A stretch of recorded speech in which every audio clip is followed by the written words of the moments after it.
The Opie and Anthony Show on XM 202, featuring Opie, Anthony, and James Norton. Don't mess with this stuff. Okay, sirs, here we go.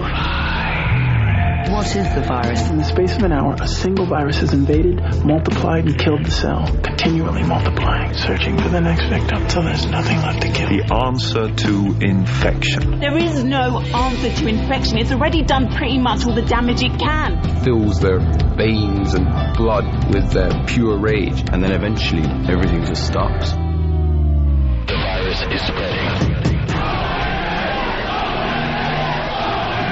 If this doesn't make you want to throw up, we're failures. The most annoying thing on two legs. What a bore fest. Who cares about the funny? Just bring me the porn. Aren't we dumb? Hee-hee. Opie. Oh, do you want to play? Anthony. I will beat children about the head. Jim Norton. I'm dancing. I'm a naked whore. It's indescribable. I'm trying. It's like a rape that's covered by insurance. Some of the comments they make are uncalled for. Why are you crying? The virus finally hit him. Well, with Jimmy, you never know. It could be AIDS. No. Yes. It's the Opie and Anthony Show. The virus that spreads from town to town across the U.S. of A.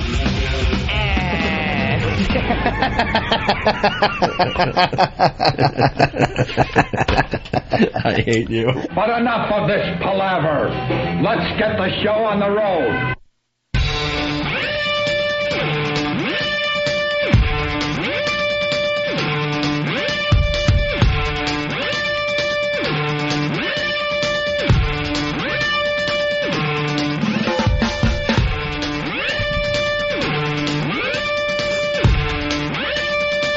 Listen to this dramatic music. Something unbelievable is about to happen, I guess. Yeah, very important show. We're a bunch of asses. Good morning. Welcome to the Opie and Anthony Show. The ONA virus spreading across America. Our phone number 1-866-313-FREE. And the studio is all back together today. Thank God. We kind of had a little accident yesterday. Screwed it up. We screwed it up for everybody. This is we. And then we walked out of the studio and we yelled, "Fix it! Have it fixed for tomorrow!" And guess what? It's all fixed. Seems to be. All nice. Very good. You know what I'm going to do today just for a goof? If you weren't listening yesterday, I don't know, I knocked a whole bottle of water all over the fine board that is in front of me. No, you know. What happened? You just said, I don't know, I knocked a bottle of water. No, you did. Yeah, I did. And then we proceeded to watch things turn off slowly but surely. It started with my mic, then Anthony's mic started crackling. Electronics getting water in them. Yeah. It's a lot like a guy getting kicked in the groin. Mm-hmm. You have to sit there for a few seconds and go, is everything going to be all right? Hey, I think I might have skated this one. And I don't think, oh, no, there it is. Oh, there's the pain. You breathe a sigh of relief. Yeah. Like you're back being, I don't know, a teenager, and you think you might be getting in trouble with the parents, but then you think skated. You think they didn't notice. Yeah. They're not going to call you out on it. And then, oh, no. And that's what happened yesterday. The water spilt, and grabbed a towel and dried it real quick. And then everything was cool. And then some of the lights started blinking, and the mics just... you know the best part about that? Before I acknowledged it to anybody... You're right. I was dabbing it really fast, like, all right, no one will notice. No one will know. And I dried off the surface, but it's all these slots and stuff. And all of a sudden, I just kind of watched lights start just flickering a little, flickering. And then I watched some of the levels start going, whoa, all over the place. It was a disaster. And then the crackling, and then I finally had to admit to the head engineer here, Tim. Tim, we got a problem. We got a massive problem. Spilled some water. Tim had to fiddle with it. He was fiddling for hours. Just fiddling. Blow dryer to dry out the electronics. Dabbing it and blow drying it. Yeah, it really was creepy. Jimmy, the only reason I do your bit, because I love that bit, and you don't do it enough, so I have to do it myself. Fiddle. Once in a while I have to. Fiddle. Just fiddling. It's fiddling. He knew That's what he you was do doing. with gizmos and gadgets. You fiddle with them. Big hands trying to fit into the small area. Tim's fat meat hooks. And it's just hilarious to know that with all this ridiculous equipment and we're broadcasting in Canada and all over the country, all it takes is a hairdryer. Right. just a hairdryer. Just a hairdryer, dry it up, and back to normal. But it looks like we're back to normal today. Tim did a great job. Yeah. And I'm sure he's happy because I'm sure he got some OT courtesy of the Opie and Anthony show yesterday. Good. Hope he takes home a little extra cash for the holidays because of your little mistake. By the way, could you not open our presents ahead of time? I kind of ruined it for you, didn't I? Yeah. Well, like we didn't know after 10 years of getting the same present from Caroline's. See, hey, not that I'm complaining. I got twin brothers in my family. And growing up, I used to think, God, that's just gotta suck. Yeah. Because they're not individuals, even though they look completely different and they have completely different personalities, but they always got the same gifts and they were always looked at as like a couple, a pair. Yeah. And I'm like, God, that sucks. And then I start doing this radio show with Anthony, 12 years ago now. Eesh. And we're like twins. From time to time. I can't tell you how many times I'm at an Islander game or just wandering around Long Island and, hey, Hope, where's that? I don't effing know. Yeah. What are we? Connected at the hip? He's in his mansion wearing the exact same thing as me right now. Just picture it that way. That's it. We are twins. We dress alike. Hef pajamas. That's what I wear. Hef pajamas and those little feety things that they use when they're in a radiation room. Right. Keep it all nice and clean and sanitary. So, around the holiday, we get like 2 or 3 gifts from people we have helped all year long. Yeah. Mostly comedy clubs. We sell a lot of tickets for comedians. Yes, we sell a lot of tickets for comedians. Because we show comedians for what they are, either good, funny guys or hacks. And we sell tickets all over the country, by the way, not just for the clubs here in New York City. And, 2 or 3 people acknowledge what we do for their business, and they send a Christmas gift. Yeah. But they send the same exact thing. So I had a nice wrap present on my desk today. I'm like, ooh, I was feeling the excitement of the holiday season. What could this be? That's what I was thinking right away. And I sat down. I'm like, I'm going to open up my present and make myself happy. And then I look over to Anthony, and there's the gift unwrapped on his desk. So I know what I'm getting right Same away. exact shape as your present, only unwrapped. So you know it's the same thing. So with that, we got to thank Caroline's here in New York City, right? All the fine people at Caroline's on Broadway. Yeah. They really are great. What was it? Some Dom? Some Dom. But yeah. a special version of Dom? Really good vintage, nice stuff. Like a platinum edition. I'd never heard of Platinum Dom. I know. It was really, it is going to be really good, I'm sure. Any Dom is good. You know what I'm doing with my Dom? Dumping it on the board. What? Oh, my God. You got a great idea. Go get me my Dom and a bunch of shot glasses. The bubbles tickle my volume pots. I'm going to play a little game. I'm going to, pour 20 shots of Dom, and I'm just going to play. One a minute. No, I'm not drinking. Till the board pukes. Oh, I don't drink. I don't drink and do the radio show.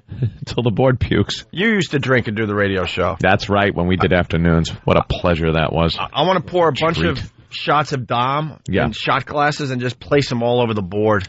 Oh, and then try to run the show with shot glasses of champagne all over the board. Yeah, that'll go over well. No, I'm taking my Dom when I see old Jimmy Norton at the Borgata in Atlantic City. New Year's Eve. Yes. You pop a little of the bubbly at midnight. Yes. Kiss your best gal. Yes.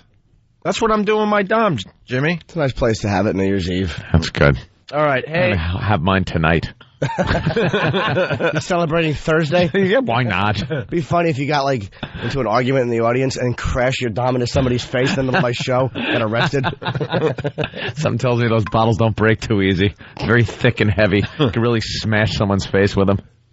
I can't wait for that. It's got to suck that the rest of the shows here at Free FM in New York City, they had to do their shows from a little closet. It's the little studio. Because of us. Oh. I was wondering why I walked by the little studio and I see the JV and Elvis crew. And I'm like, why are there 9 people in that little room? That doesn't look healthy. That had to really suck.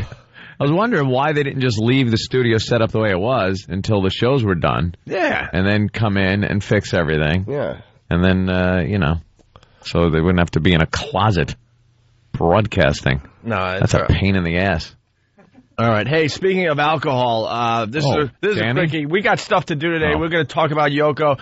We're going to talk about our brand new TV commercial that's going to be hitting the airwaves very, very soon. We got to talk about homeless shopping. The homeless shopping spree. Homeless shopping spree already this Saturday. 2 days away. What? What time is it this Saturday? 2 to 6, I think we're doing. Okay. 2 to 6. 2 to 6, yeah. Well, we got sleep in. Yeah, we'll sleep in, and we'll. It gives whatever. We'll get into it. We got a lot of details, new details for everybody. We're going to announce the mall where we're going to today as well. But speaking of alcohol, this just hit on the news, the local news. New Year's right around the corner. Yeah, they showed them bringing out the big Crystal 7 for the 2007 thing that hangs out up top of the of Times Square when they drop the big ball. And of course, they have to talk about the crystal it's made out of and blah, blah, blah, blah, blah, how heavy it is.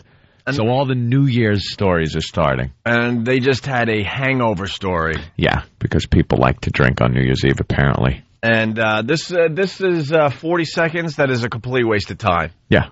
They're basically trying to get people to drink responsibly, to avoid the hangover. Yeah. Yeah, it's not even so much a responsible drinking thing as how to avoid the hangover. They know you're going to be drinking a lot. Right. So here's the same set of rules that they've been giving you for years and years and years. And then, the news, it's just a boring morning for them. About, 2 weeks before New Year's. So, it looks kind of nice when they lay out the plan for you. Yeah. But then New Year's comes along. The music is at 11. People are hammered all around you. Shots are flying, and you're supposed to make some decisions. You're supposed to go, I remember the weeks news ago, telling me. A few weeks ago, I think I saw something about what to do to not be hungover. First of all, I'm way past that point already. What was I supposed to do? Screw it. Give me another drink. So here's the story. This is just ridiculous. 'Tis the season for hangovers, but we can help you reduce the pain. I would say drink in moderation, but if other than that, before. Right there. Yeah. Drink in moderation on New Moderation. Year's. Yeah, okay, that's going to happen. It's unless you're, a recovering alcoholic or, let me think, designated driver, and you actually are a responsible designated driver. You really don't drink in moderation on New Year's Eve. No one drinks in moderation on New Year's. I mean, it's labeled amateur night. Yeah. How many times have you heard New Year's Eve is amateur night? And a lot of people will try to maybe have their own party at home or something because it is amateur night out there. And it's you don't want to go out. It's a lot of people that don't know how to drink and drive. They don't know how to get completely, hammered and still have some kind of a personality. Take those keys and put them right in the ignition. Drive. It's amateur hammered. Night. So to tell people to drink responsibly on New Year's Eve, that's stop. That's just not going to happen. No. Other than that, before you do that, you need to eat. This will regulate the absorption of alcohol into your bloodstream. Next, stick to light-colored beverages. Vodka, gin, white wine contain less additives. Whites only. What? What's a light color? What does that mean? I don't know. I think they have this misconception that liquor with coloring in it. I don't know, maybe a dark rum, red wine, have more additives that give you a hangover. But I've gotten just as big a hangover drinking vodka as I have drinking Jack Daniels. And at the same time. Yeah. And mixed with anything else. But once again, doesn't really matter. Once again, you're at a New Year's Eve party and someone's like walking around with Jägermeister shots, and you're going to make that split decision. She told me to drink clear alcohol, so I'm going to pass on this one. Yeah, Jaeger is about the most. That's the darkest drink you can drink. But I'm just saying, you're not going to make these decisions on the spot just because some dumb news lady had 40 seconds to kill on our morning news program. Hey, dummy, what's your stance on Jell-O shots? Yeah. That's what I want to know. Because when those Jell-O shots come out... Exactly. Oof. My most awful New Year's Eve ever, where I wound up in the hospital, was vodka. It was vodka-induced. You went to the hospital on New Year's Eve. Oh, did I? Oh, did I? Yeah. How old were you? Do you 17. 17. Do you have one story where you were drinking and something even remotely awful didn't happen? No. You don't have one story sure I do, where but- you drank, had a good time, went to sleep, woke up, and there wasn't some felony committed, or you weren't in the hospital, or you didn't hurt someone or yourself? Or The first time I ever drank at all, it was me and my friends, and I went into this ShopRite, and I was shaking my friend's hand, but he didn't shake my hand the way I liked. So an hour later, I was crying outside holding a box cutter, and they had to stop me from going inside and cutting them. I was in a partial blackout. And then I slept in a tent and threw up bread balls. That was your first time drinking. First drunk, yeah. Hey, congrats. First time drinking, I danced at a wedding, but that was nice. When you were 17. That's nice. No, I was actually much younger. No, I was just saying, though, because I've been keeping track of my brain here over the years, and it sounds like, your 17th year on this earth was just a doozy. Wow. Yeah. Just a doozy. It was a lot of naughtiness. Wow. Because by 18 you were done, right? Or did you make it into 18 drinking? A little bit into 18. I say Well, mostly 17 if I'm keeping track correctly. Half of 18. Half of 18. Little and then 18 you too. realize. February, birthday, July. So from July of 18th to February of 18th. It amazes me that you could just use up all of your drinking privileges before you make it through 18. Oh, I never took a legal drink in my life. I was 3 years clean and sober before I could have ever had a drink in a bar. Legally? I was 3 years sober before I did stand-up, yeah. Wow. Yeah. It amazes me. I used them all up. You used them all up. Used them all up. Yeah, for the new listeners, Jimmy hasn't drugged or had a drink since he was 18. No, he realized, which is odd, too, because a lot of times at that age, you're not going to realize that, okay, this is a problem, and unless I do something about it. I would have had no clue, because all the people I was getting hammered with when I was they were 17, just like 18, Jimmy. Yeah. It was called being 18 and being hammered. Yeah. It wasn't, a special problem or, issues or it was just that age and being drunk made you an idiot. Yeah. But you realized there was just a little something special about you. Beyond what an idiot should be. Yeah. On the FBI, bomb just nonsense. Threats and calling the FBI. I called the FBI I called the police in a Jamaican accent one night, and I told them to come get me and put me in jail. I was in a Jamaican accent. I have no idea why. Why? I have no idea why. Because you're silly. I was an ass. And I walked down to jail, and I told them to put me in jail. So they did for the night, and then I wanted to go home, and they wouldn't let me. I was just a douche. You wanted to go home. They can't put you in jail and then let you go home when you ask. What was I, a lawyer? You got drunk. I was a sweaty boy in a Kango hat. Little faggoty wigger. That rocks. I just love that you used up every drinking privilege you had. Right now, you take the old drinking privilege cup and empty it. It's like a fishbowl. And there's nothing coming out. All used up, are they? Dry as a whistle. Yeah. Oh, that's Nothing left. something. Well, Yeah, God bless. Usually it was a doozy. Good gin, white wine contain less additives that contribute to a hangover. Drink a glass of water or juice between each alcoholic beverage and before going to bed. And in the morning, use bitters to make an anti-hangover tea. How do you get bitters? Or just as I said, drink in moderation. How about that? Yeah. So much easier, isn't it? You don't have to take notes. How about have a glass of juice? Who's Yeah. doing that on New Year's Eve? That's what I'm saying. Excuse me, some juice. This sounds all right on a Thursday morning a couple of weeks before New Year's, but when you get to New Year's, you're not thinking about anything except getting completely hammered. Could I have some juice in between my drink, faggot? Oh, okay. See, I was watching Lucy Nolan, and she told me to drink water and juice in between drinks. So do you have any orange juice in the fridge for me? Or some water. Or water? Perhaps some cran apple? Can I have a... Yeah, cran apple. Can I have a tall glass of cold water? You know what you do on New Year's Eve? The second you start drinking, you just keep drinking. And drink. You don't stop and drink water or juice. You keep drinking.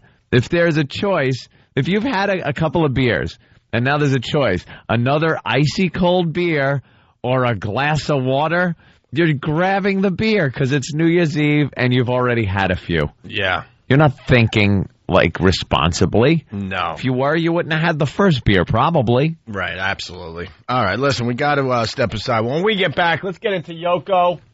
Yoko is on the front page of the New York Post. Tape sting, chauffeur's sleigh threat. Threatened to kill Yoko. wanted $2 million. And the first thing we thought when we saw this front page, we said, Kenny's going to do the exact same thing to us someday. You know it's coming. For a lot less money, though. I need $75. And you get to see Brad and Angelina's baby on the front page of the New York Post today. Could tell it's a slow news day when they throw that on the cover. Oh, absolutely. But we're going to have a great show, so look at that. Whoa! No. Oh, boy. You need a sippy cup. You need one of those little kids' sippy cups that don't spill. And he's not drinking. Yeah, it's like one of the ones you can close the lid over so that none of your juice can spill. It's us. Thanks for listening to us. Us. Phone number 1-866-313-FREE. We'll see what you guys are talking about today in just a bit. It's the Opie and Anthony Show. Oh, jingle bell, jingle bell, jingle all the way.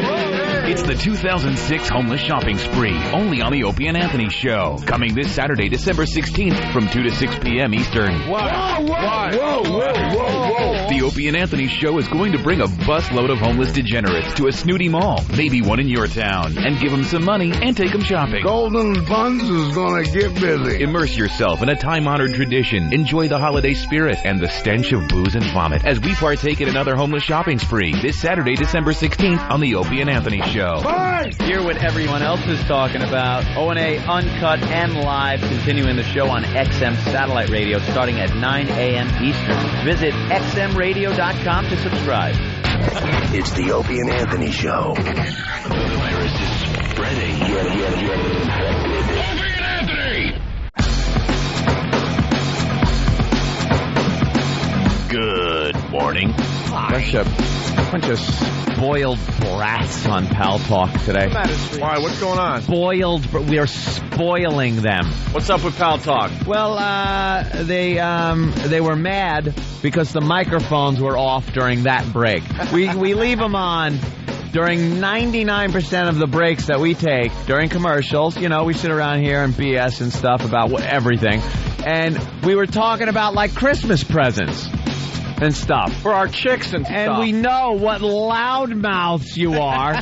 and you can't keep your noses out of everyone's business.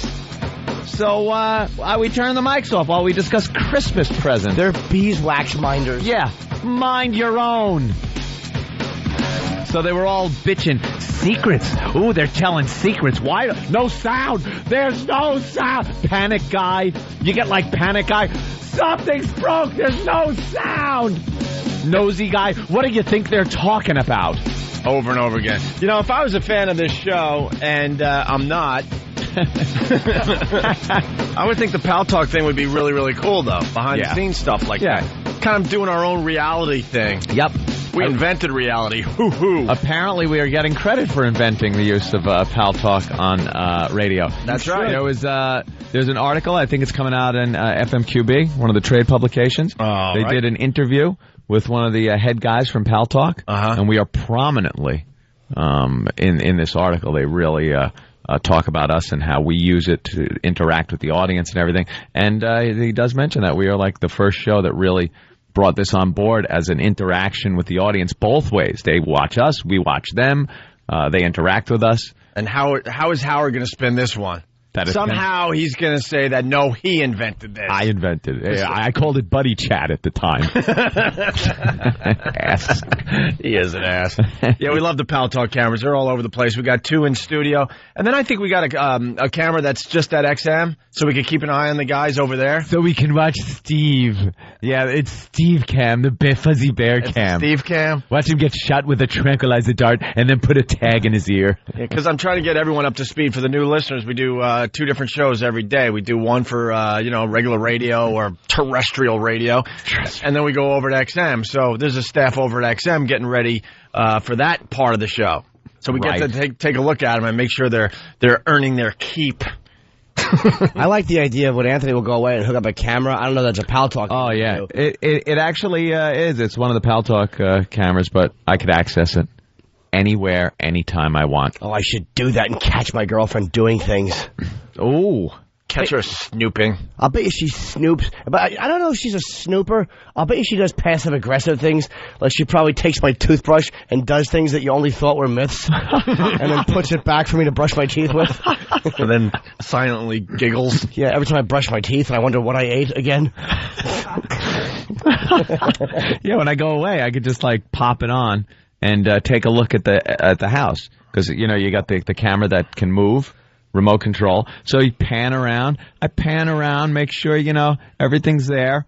Although if somebody broke in and stole stuff from the house, they would obviously take the computer. So I would know by not being able to even log in that something is amiss. Yeah. Well, you'd log in just in time and you'd hear, like when your camera looked up, all you'd see is a face and 3 gold teeth and then blank screen as the plug got yanked. By the way, can we talk about something here? Yes. How big is your effing house? Why? I saw a picture of your house decorated. How big is that wreath? How did you see that? It was sent to my girlfriend. Oh, right. My girlfriend sent out pictures of you saw the front of the house with the big wreath? Your girlfriend is sending out pictures to rub it into everybody. No, she's very excited that we finally decorated for Christmas. Jimmy, he's got a wreath on his house. It might as well be hanging from Rockefeller Center. It's about 9 feet across. Are they getting next year's Christmas tree from your yard? When those little Mexicans took it out of the truck, I started laughing. How what? It's like 9 feet across. 9 feet across. It's ridiculous. It's from TakeThatJews.com. There is but one lonely house in the neighborhood besides ours that has Christmas lights on it at night. I see it out the bathroom window at night, and that's it. All the rest, the neighborhood is just not a light on the house. In a couple of days, I would gather there will be some lights coming on in some of the picture windows of some of the houses. Menorahs will probably be in a lot of the windows. But don't get me wrong. I love living amongst the Jews. It's a wonderful way of life, wonderful neighborhood. It's clean.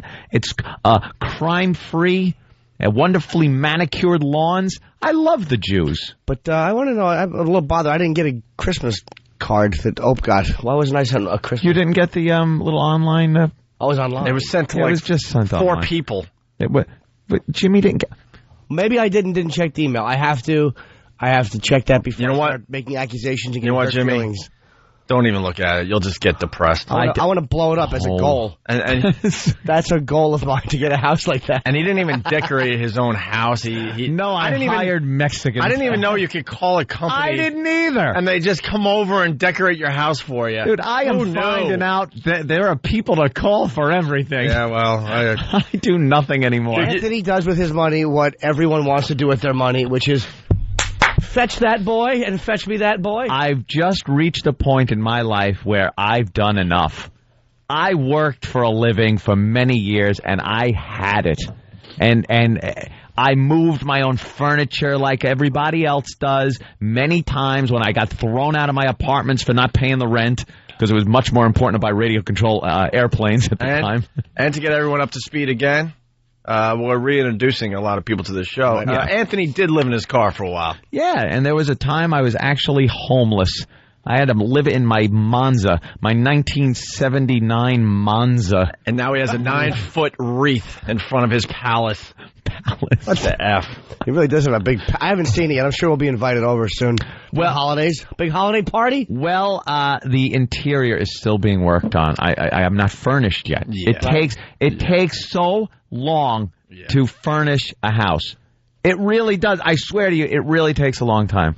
I got a guy now. He's working on the office. Yeah, and the great room is being worked on. Dude, please. This is they're saying this on Pal Talk. Please send that picture to your ex. There you go. What do you think? I want her to know where I live? All I want to do is go to your new house. I know it still has new house smell. Yes. And I want to drink a lot of half and half and then gas in that stupid office of yours, that brand new oak office. I want to go in and go... It's mahogany, my friend. Exactly. I will wreck that mahogany vibe immediately. The whittle warp just from the smell of Jim. 1 cup of coffee with some good half and half. Goodbye mahogany smell. Can we come over and just broadcast to the neighborhood? No. just blasting Christmas music, and then we'll just get on the microphone and just openly mock your neighbors for having boring decorations? I've already heard that. I hear tell they're already not happy with me. So really, yeah, it's just the thing. There's like chitter chatter. Are you kidding? They're relieved that you're not Muslim. Well, that's true too. But I think I'm second place to a Muslim living there. I heard some chitter chatter that some of the neighbors not happy that a radio guy is living in the neighborhood. No, no. A lot of neighbors are not happy that you, Anthony of the Opie and Anthony Show, live in the neighborhood. Okay. If you were Rush Limbaugh, they think it was fun. Hey, Rush, how's the president? Oh, cut it out, going to work. No, that's just not a radio guy. It's, do you mean the people that had sex in the church? And that's what they look at you as, not the fun radio guy. Okay. You make a good point, Jimmy. Good point indeed. Not the Battle of the Sexes radio guy. Yeah. No. It's all fun for everybody and no one gets hurt. Yeah, you're playing silly Christmas songs. Radio guy that has fun banter with the hole in the studio, and she goes, "Oh gosh." You're the guy that does Hitler jokes. These are all plastic surgeons and doctors and responsible people. Right? Yeah. They want fun neighbors, not garbage. They want fun radio guy, not the guy that throws girls pretty much naked in 55-gallon drums and then dumps all sorts of stuff on them until they scream bloody murder and they want out.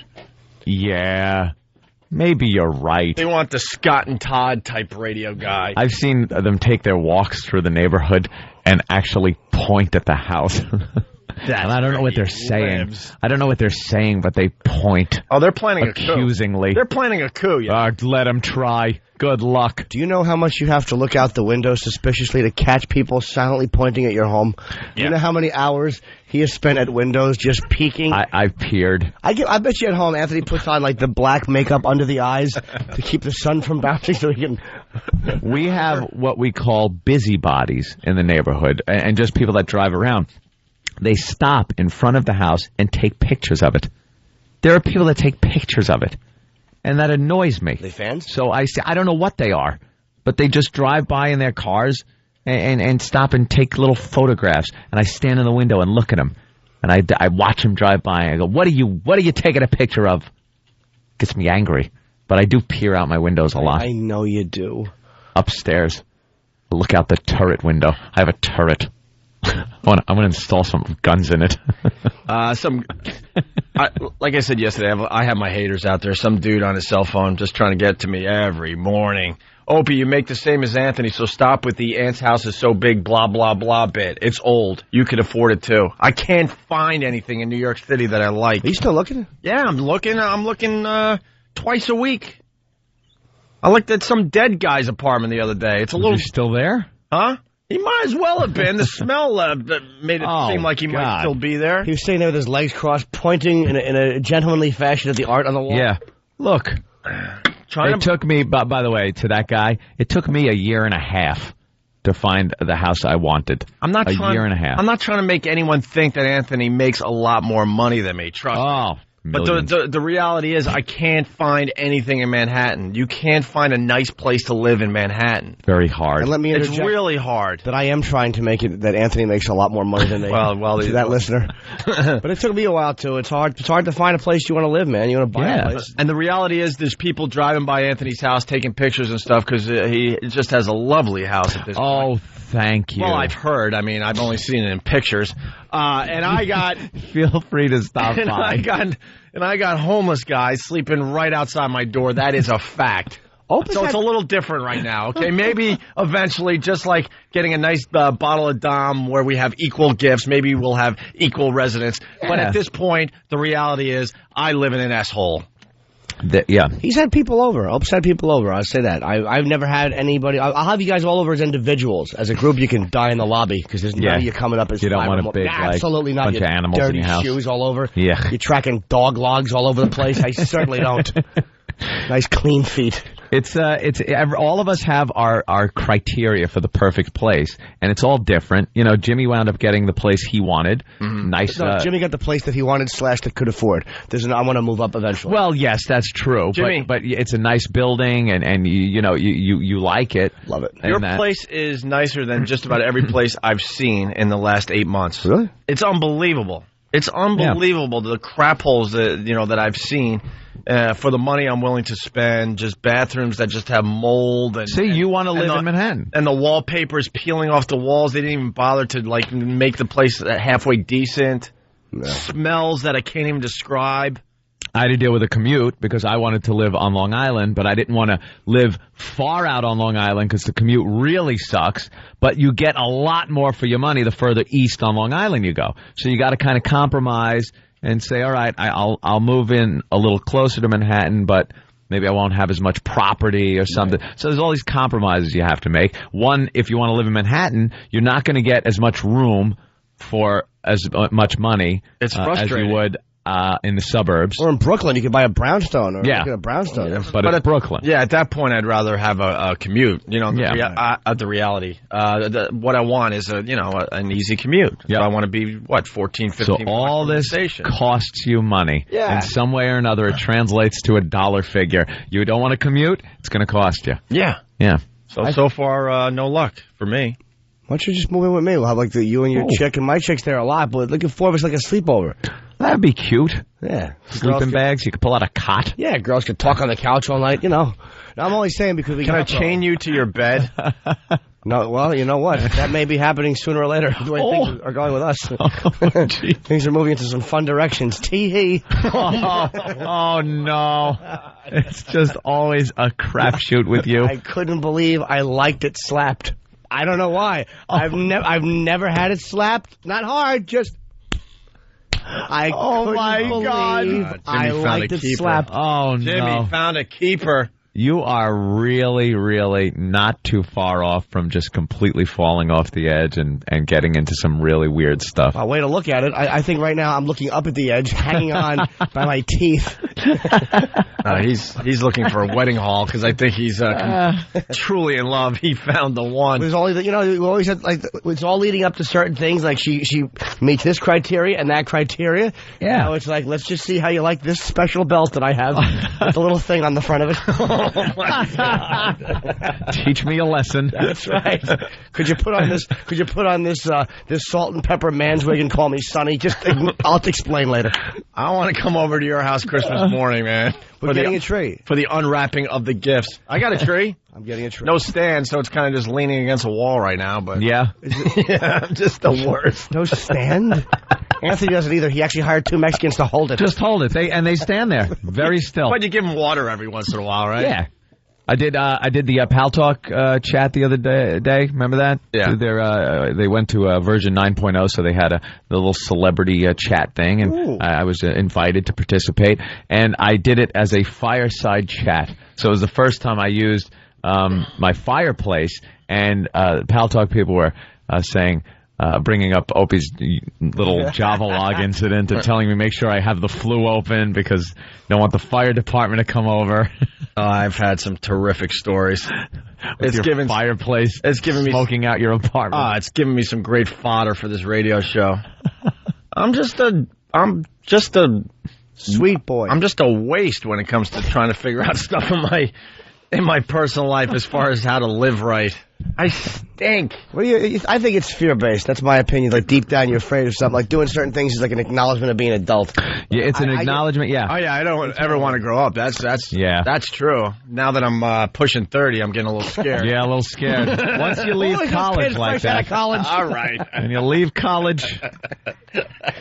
They're looking at me like, who is this young boy?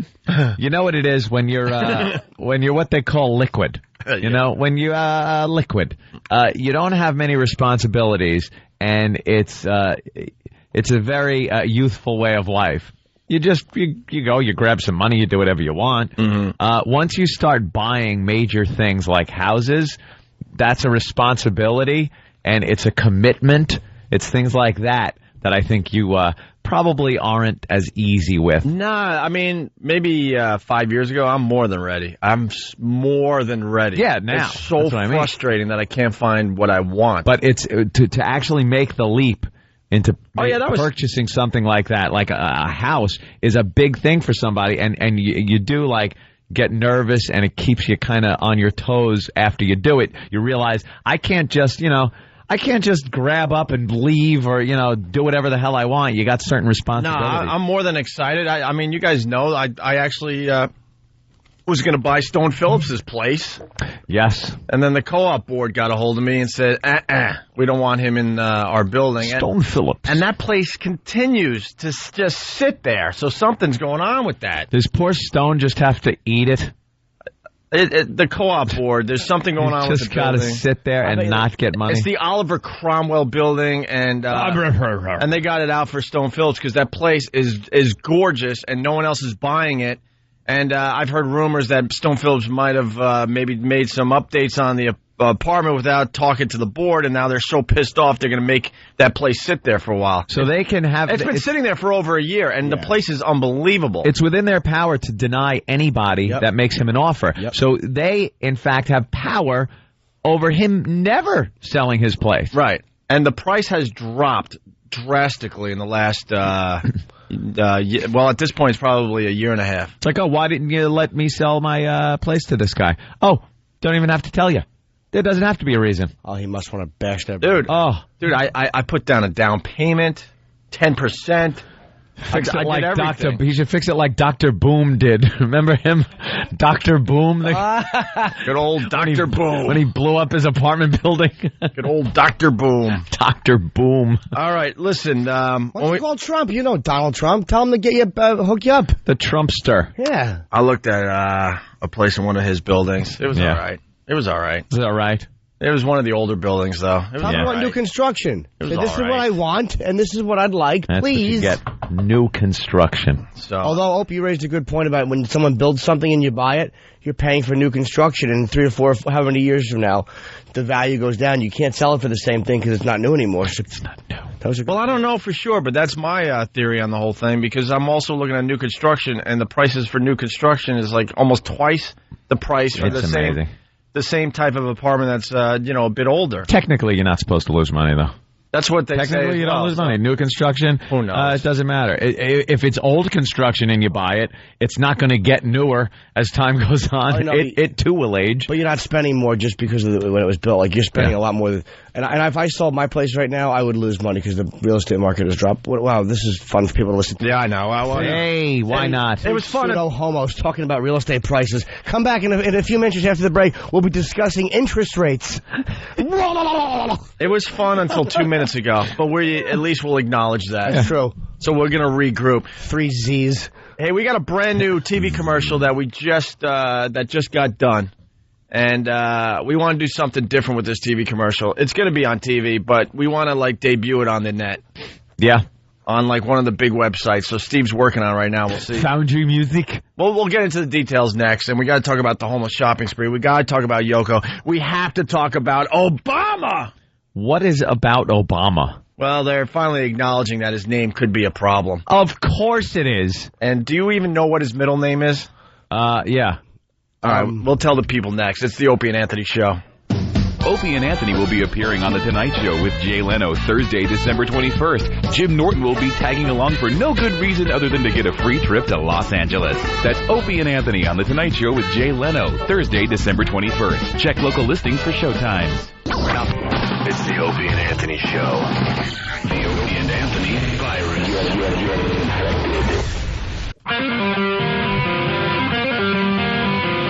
You're checking out the Opie and Anthony Show. Want to say good morning to Philly. What's up, Philly? Big hi to everybody listening to us on WYSP. They're excited for the homeless shopping spree down there in Philadelphia. Yes, you'll be hearing it live. Yeah, it's a little different this year. We're doing the homeless shopping spree this Saturday from 2 to 6 p.m. here in New York City. And we gave all the stations we're on the option to carry that show live. Yeah. I think we're on about 25 radio stations right now. Something like that. Also being heard all over XM and XM Canada. And Philly was the only city that said, yeah, we will take the homeless shopping spree live. The only city. The other ones have their weekend programming. Their weekend programming they can't shuffle. Very surprised at Boston. Very surprised they decided not to air our homeless shopping spree live. What are they doing over there on Saturday afternoon? Maybe we should ask our PES What is the local station doing on Saturday instead of running our homeless shopping spree? That's a good idea. What is more important than the homeless shopping spree? Or more interesting. Or, yeah, maybe it is more interesting. Yeah. All right. If it's just a rock block. I doubt it. Because when you talk about original radio, this is something that just hasn't been done before. No one comes close to doing this type of broadcast. Every year, I think this is the fourth one, maybe? What are we up to, E-Rock? Yeah, this is the homeless shopping spree. The fourth time we've done it. We've been interviewing the homeless for the last 4 or 5 months. Actually, for the whole year, more or less. We're keeping our eyes, peeled back. Peeled, ow. And we're taking a look around us, and we pick the best homeless people every year. And then we get them on a bus. We get them liquored up because they love their liquor. Only the cream of the crop. They love their liquor, and we make sure they're all liquored up before they get to the mall. Yeah, we let them indulge. And when they get to the mall, they are met by a minimum of 1,000 to 2,000 of our listeners. Listeners that want to shop with them. And at that point, they all enter the mall at the same time. Oh. And the chanting begins, and the shopping begins, and everyone starts feeling very good about themselves. And they go into stores and try on clothes and shoes, which... all the stores just love. On our dime, we give the homeless, a nice bit of money to spend. A chunk of change, and the listeners chip in. Well, that's where it gets really good because the listeners, it's amazing every year how much the listeners actually spend on the homeless. Oh, they get so sucked up in that spirit of giving. And some of the homeless, they take their money and they just find a bar and say, you know what, I'm just drinking the afternoon away at a really nice, warm bar. They'll just go to, you know how all the malls have restaurants in there and some of the restaurants have full bars? Mm-hmm. They'll go in and just sit at the bar, and to them it's like paradise. To sit at a bar like a real human being and drink and get drunk. And not be spat upon right. or robbed. Or told to get out. You can't use the bathroom. And because they are paying customers, they're allowed to use the bathroom. So they go in there and pretty much take a bird bath in the sink. They're showering in the bar's bathrooms. A Ruby Foo's bathroom to a homeless guy. It's like a Waldorf to the rest of us. Yeah. Oh. They are so they'll sneak into like gas station bathrooms and clean up. Yeah. And take those horrid showers with that filthy gas station soap, which is filthy because of them. It's got all the grease on it. Yeah, this is like living the high life. They'll scrub off in the toilet. They don't care. We don't understand who the guy is that's in there handing out the paper towels and why there's a basket of money. We have a hell of a crew this year. A hell of a crew. Yeah. And just some crazy stuff ends up happening. They end up trying on brand new sneakers. They haven't taken their socks off in 2 years, but they're going to try on new sneakers and sometimes new suits. Mm-hmm. It's just unbelievable. And the listeners really have a lot of fun just going to the mall and checking it out for themselves. Right. Well, here's the deal. We're doing it Saturday. From 2 to 6 p.m. So we're working Saturday this year. 2 to 6 p.m. it will be live here in New York City on Free FM. And in Philly. And in Philly on WYSP. Matter of fact, WYSP, they're getting their own homeless guy. Yeah. And we have a guest homeless person. From Philly. They're driving up a homeless guy from Philly. YSP really, really into this show. I hope. Really into this homeless shopping spree. We should have studied homeless people a little more. I hope that they don't work like a tropical fish, where you put one in and they don't go along with the other ones and the other ones attack it. Yeah. Because we don't know how New York homeless people are going to treat a Philly homeless guy. Right. There might be some violence. How will they know, though? What do they think? They introduce each other and go, hey, where don't you live? They know. Yeah, where don't you live? For some reason, these guys know. They know each other very well. Yeah. And just some of the audio we get. A quick sniff to the back of their pants is what it is. You're from Philly. Cheesesteak. I knew it. Just some of the audio we get just on the bus ride to the mall is priceless. Yeah. You get one guy that is convinced we're taking him to jail. He just starts screaming. Thinks it's a scam. It sinks in that they're on a bus going somewhere. And they think it's got to be some kind of scam where they're going to jail. Yeah, it was a setup all along. Other guys are happy, fun, and festive, singing holiday songs at the beginning. And then at the end, after a few beverages, they're the belligerent, nasty drunk. Yeah, one of my favorite memories is, the guy screaming his head off. And in the back of the bus, they're singing like Jingle Bells. Yeah, so you hear like Christmas caroling and the rantings of a lunatic. Yeah. It takes literally like an hour just to get them on the bus. honest. It's just a mess. They're not very organized, the homeless. Trust me, it will be one of the best Opie and Anthony shows you hear this year. Well, the year is almost up, but you know what I'm saying. It really is great every year. It's a benchmark. So once again, if you're listening to us on Free FM here in New York City, 2 to 6 p.m. this Saturday, we will be live doing the homeless shopping spree. WISP picking up the show. Now I'm getting word that Boston might be doing it. We're just not sure yet. They're trying to get the hook up for them. But here's the deal, because now we got a lot of people on the phones going, this is BS. I want to hear this show. They will rebroadcast it on Monday. It will be rebroadcast in its entirety on Monday. On Monday. On all of the stations. On all the stations you're hearing us on right now, yes. And, of course, it's going to be heard live on XM as well. Right, of course. Okay. And Carl in New Jersey has something for the homeless shopping spree. Carl, what's up? Hello. Hey, Carl, what's going on? Good morning. It's Doyle. Doyle? Dole. Hi, Dole. What's up, Dole? Dole. Hey, oh, God, no. With it. Dole. Hey, I sure wish you guys would have thought about it a little deeper and came out to Short Hills. That's like the third most prestigious mall in America. Oh, really? I would have had a blast watching all those rich people freak out on you guys. Ladies and gentlemen, this year's homeless shopping spree will be at Short Hills Mall in New Jersey. That would be fantastic. We're going back to Short Hills Mall. Make sure you spread the word. Anyway, thanks, fellas. Good morning. Yeah, this is one of the snootiest malls in the New York area. We did it there one other time. We're going back to Short Hills Mall in New Jersey this Saturday from 2 to 6. You got a special invite from Opie and Anthony and Lil Jimmy Norton to join us for the homeless shopping spree. Tell your friends. It's very high-end I would mall. like to go on to the mall itself, actually, but I can't. So there's stuff to do after. I know. It would be fun. I would love to do to that. actually go along and watch. Dirty bums. Well, here we go. It's coming in. Jamie from West Palm Beach, Florida. Jamie, what's up? Yeah, I was just saying, I'm down from near West Palm, and they don't do anything on Saturdays. They have something called the 90s at 9. It's the same old rock music all the time. Okay. Well, no, I can understand being... Well, we wouldn't exactly expect West Palm to do that for the show anyway, to be honest. We're very surprised at the lack of stations coming forward to pick up this show live on Saturday. Very surprised. Or are we? No, not at all. I'm not. No. You know, to actually do something a little different. Oh, my God. Shake it up a little. Shake it up a little. But no. This is not what we're used to. And when we'd go to tune in music and go, who the, I can't, I might drive into a tree. We're not used to this. What's going to happen to the block party weekend? Oh, they'll realize people, there's people will tune in and hear something different and then just never go back to the station. That's what regular people listen to. Yeah. Radio.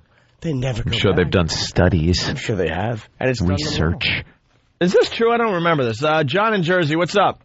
Hey, what's up, guys? Hey. I remember the first homeless shopping spree started because Anthony got snubbed at the Short Hill Mall.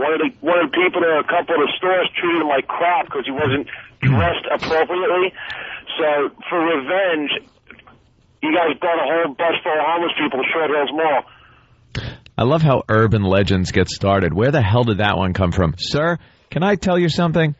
I have never been to the Short Hills Mall in my life. Oh, boy. Never. Uh-oh. So I've heard some false information. Yes, that is an urban legend now. Look at us. We're part of urban myth. Yeah. And, of course, the snobs call it the mall at Short Hills. Not the Short Hills Mall. It is the mall at Short Hills. All right, for the O&A Pass, it's time to spread the word. This Saturday from 2 to 6 p.m., we will be at the Short Hills Mall doing our homeless shopping spree. It will be live on the radio here in New York City on Free FM. Right. Saturday, 2 to 6. It'll be live in Philly on WISP from 2 to 6 p.m. And for all the other stations that don't pick it up live, it will rebroadcast on Monday at your regular time when you get to hear the Opie and Anthony show. And I think I got to call Matt and Huggy today at WISP. Yeah. Because they're all excited and they're helping us out and getting that homeless person. How did they find him? And I don't know. Who is he? Do we have a background on him at all? Maybe someone from WISP could give us a call and tell us how they're finding their homeless person. I'd like to know about this because it's taken us years to cull the best of the best. We're very picky. We have an all-star team of homeless here in New York because we know what works and what doesn't. So I'd hate to have a minor leaguer come in. That's right. And, We're tougher than perform. We're tougher than those schools you're trying to get your kids into. Oh yeah, we're very picky. We're really picky. We're like co-op board. Yeah, we want to see how much our homeless can take. Like, we need to stomp on cakes just to see what they're made of. Right. That was a test. That was a test. That was a test. Treat yourself. There needs to be certain aromas coming off your homeless. Yeah. They need to have certain medical problems. Can they handle their drink? Right. Can they drink? Do they drink? What kind of clothing are they wearing? That's right. How old is it? That's right. All these things add to the caliber of homeless that we have gotten over the years.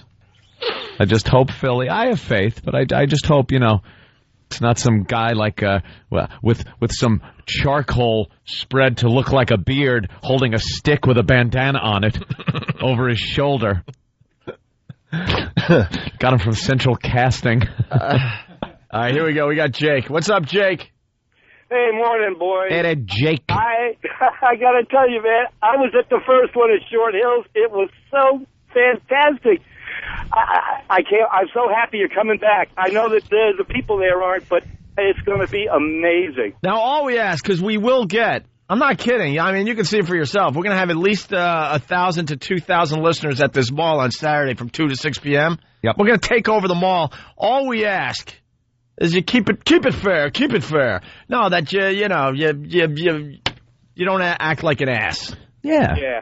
Just help the homeless shop. Kenny, I'm not even going to put you on mic because you're going to say something that's going to be a buzzkill. Here it is. Here's the buzzkill. Here's Mr. Bad News. Yes, he's dressed like one of the Mambo Kings. No, since we're anticipating so many people there and there's going to be limited parking because the mall's going to be so crowded 2 Saturdays before Christmas, we arranged for overflow parking, and we're going to put the address up on the website so people know where to park. That's some real info. Because there could be a real problem with parking. I don't want to get your car towed away. We tried to get CBS to call, but CBS didn't want to do anything.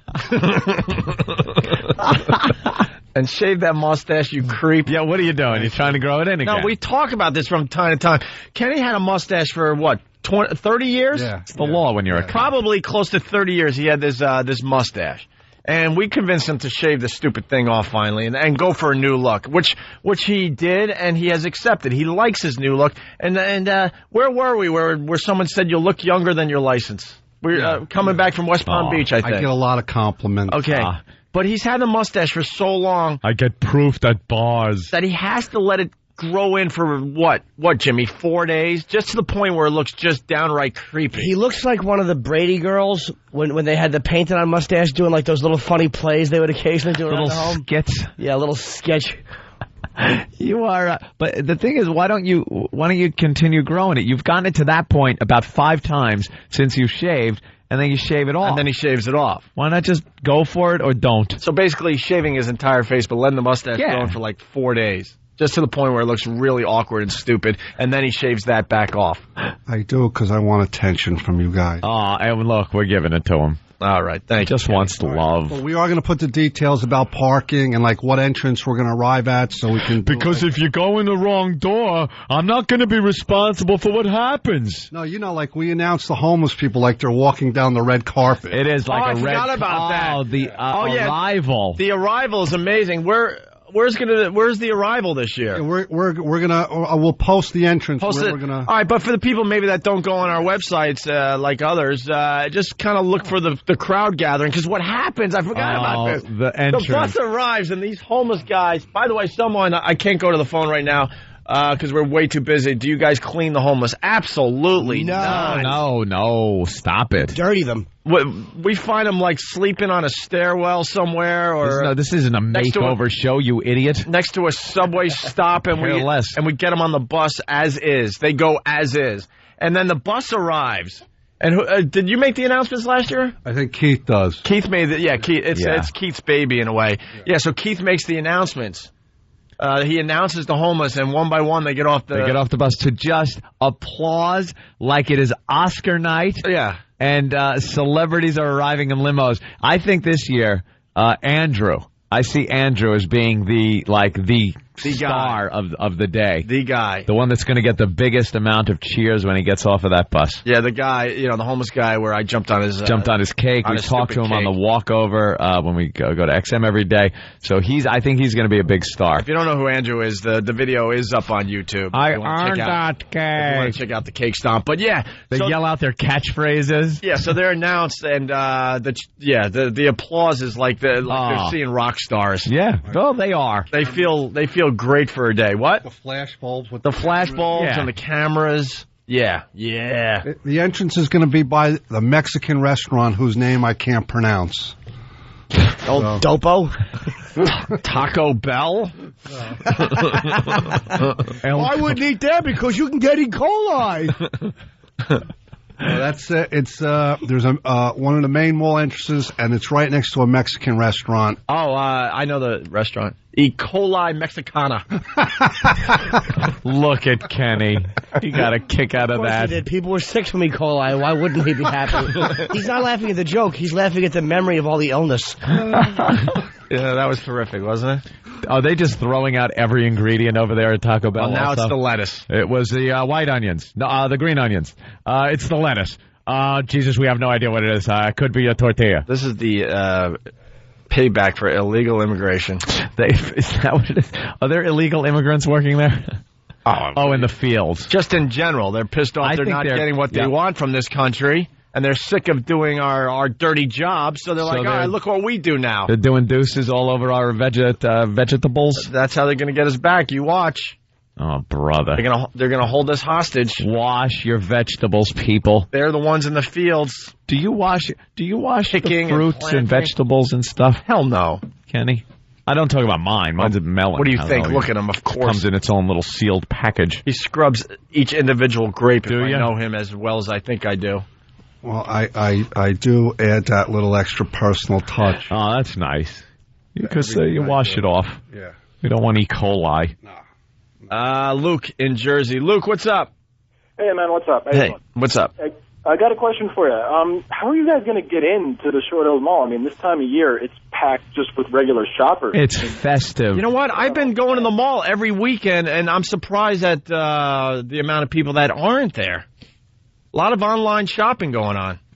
Huge. I don't know, this man, I'm from the area. I'm from a town called Madison. I'm only like 10 minutes away from the mall, and this time around, I have to drive around for like a half hour just to find a spot in the parking garage. It's ridiculous. Well, you know what? The listeners will figure it out. You know what? We have a network where they're going to like carpool and do their own thing to get there. Yeah. Plus, we have the parking, next door from the mall. We set that up, and there's going to be a shuttle bus from that alternate parking lot to the mall. Yeah, the details will be on opieandanthony.com. All kidding aside, this has to be said, if you are going to Short Hills Mall for the homeless shopping spree this year, just behave. Just civilized. Enjoy yourself and behave. You don't have to do anything stupid to have a good time, because this just by itself is fun to watch. Just behave. I mean, you could chant and all that stuff, but just behave in the end, Taking photos with the homeless, just watching the horrified look on people's faces that don't understand what's going on. All that stuff is fun-filled. All right, here's the details once again, but it should be up on opieandanthony.com. Hopefully it is. Homeless shopping spree. We are doing it this Saturday, Short Hills Mall in Jersey from 2 to 6 p.m. We'll be live on Free FM here in New York City, 2 to 6 p.m. doing it, okay, so you can listen in. And they're also broadcasting it live on WISP in Philadelphia. And for all the stations that aren't carrying it, shame on you. Yes. But it will be rebroadcast on Monday when you usually listen to the Opie and Anthony show. All right? Right. We're going to go to break with Grey Wolf singing Shelter Me, one of our homeless friends who is not homeless anymore. No, he's one of our guys that actually cleaned up his act and got himself a place to live. We love this thing. I was just watching homeless. I was just watching footage of this from last year when he was singing this at the mall. All the people were singing. It was cool. Yeah. Kenny's in the video. I watched it with my girlfriend, and all you see is him lumbering with the mustache, holding up a cell phone. Lumbering. Yeah. Not in a festive vibe at all. Hold on, we got Gil from WISP on the line. Gil. Yo, what's up, guys? Hi, Gil. Can we trust you as far as picking out a homeless guy for this? Well, Matt and Huggy are going to do it. They're doing it today. They were going to do it yesterday, but it was raining and all the homeless people were, like, in hiding. And you don't want a wet homeless guy. But see, this is what we do. Like Keith the cop, he knows the homeless. like the back of his hand. Are you guys just going to pick a random homeless guy somewhere in Philly? Well. Oh, boy. Oh, boy. Oh, no. Oh, no. Oh, boy. Recipe for disaster. Yeah, I know. We're trying to make sure. Ripped from the headlines. Right. See, get someone interesting enough that's a kind of a kook, but somebody that we can sit in a car for 2 hours with. Yeah. Also, this can't be a kidnapping. Right. You know, you have to actually kind of work up kind of almost a relationship, a rapport with these homeless people as we have over a time, and there doesn't seem much time left. So it looks like what you're going to do is pull up in a dark sedan, throw them in the trunk, and take them to New York. Well, we got a bunch of homeless guys that like live right in the same block of the station. Yeah. So I think there's going to be enough to pick from, like, right where we are. All right, we have faith, I guess. They're going to mistake that guy that walks around as Ben Franklin for a homeless guy. It's going to be, why, what is the man doing here? I remember him. He smells like he's homeless. Yeah, he did that suit he wears. Dirty sweatsuit. He is a homeless guy. Dope with buckled shoes. I hope he's struck by a vehicle right there in front of your station. Yeah, that didn't go so well. But Ben Franklin stinks. No, we liked Ben Franklin in the end because he sucked. All right, Gil. All right, very good, guys.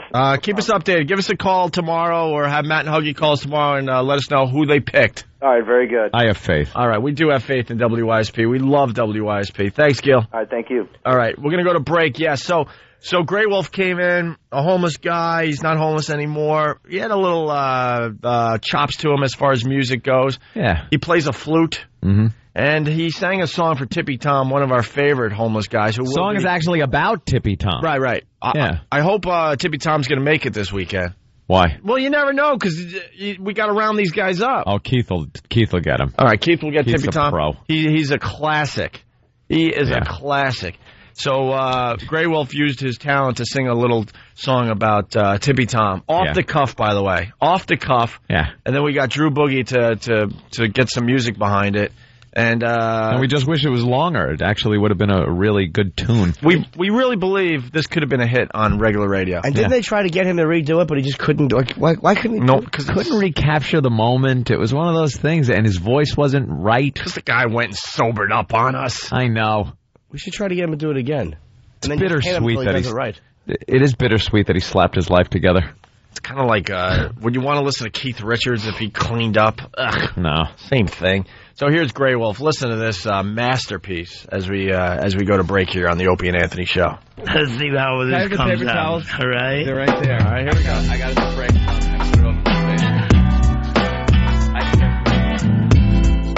Oh, this is nice.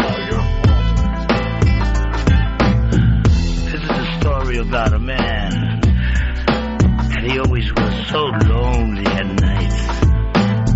But his voice was rowdy. You could hear it all through this train station. And I'm going to sing this one. This is about Tippy Toe Tommy. Let's go while we're young. It's late at night, and I have nowhere to go.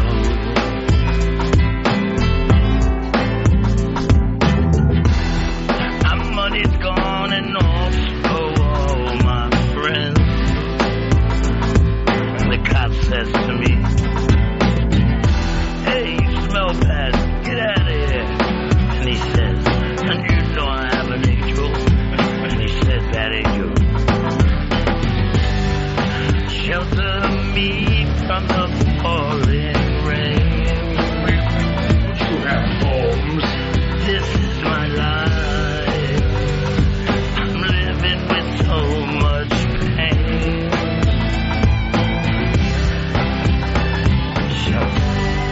Shelter me from the pouring rain.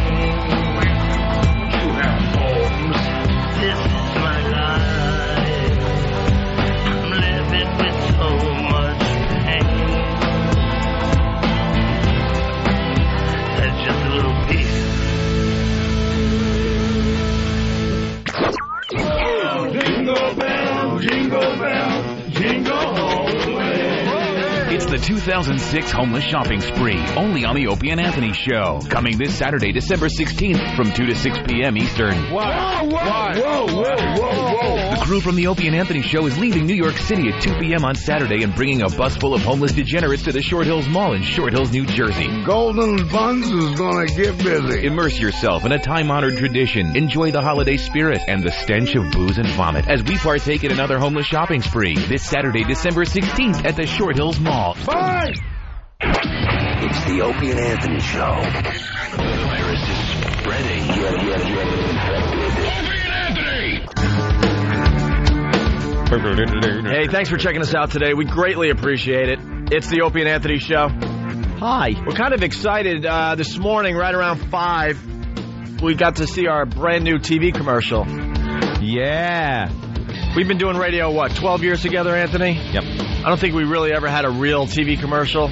And now 2 in 1 year. Yeah, we had our CBS version, our terrestrial radio, CBS version, free FM version, actually. And it was us, in the dress store. And I really chubby girl. I really like that commercial. Yeah. And if you haven't seen it yet, it is on YouTube. But I think the commercial that's about to hit your old TV set there, I think it's even better than the dress commercial. Uh-oh, you're going to insult people. Yeah, I understand that, but what can I tell you? I'll say it's different. It's good. It's really good. I thought it was very funny. And we really believe in new media, so we're trying to make a deal with one of the websites we promote a lot. I think Steve's on the phone waiting for a call back. We want to debut the commercial on the internet.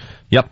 We really want to do it that way, and then you'll be watching TV late night or something, and then you'll see the commercial on TV as well. It'll pop on, and there are plenty of fun outtakes and shenanigans that'll end up on the web. I gotta tell you, Jimmy steals the show. Oh yeah, steals the show. It's hysterical. I just felt that I was in the moment, and my acting was... yes, you're acting. Anthony said it right. I was Schneider.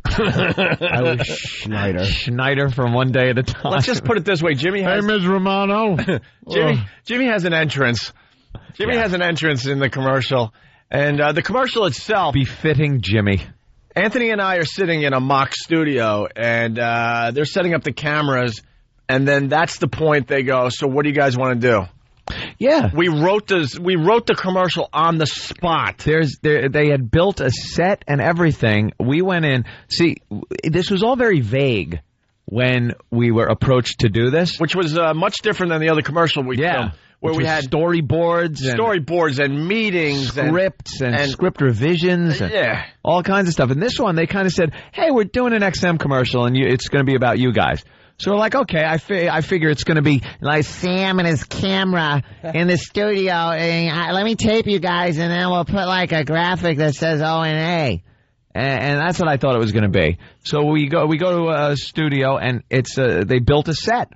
So there's a set built, there's dolly tracks laid, there's cameras set up, director, everything there to film a commercial. They're ready to go, except for a script. Except no script.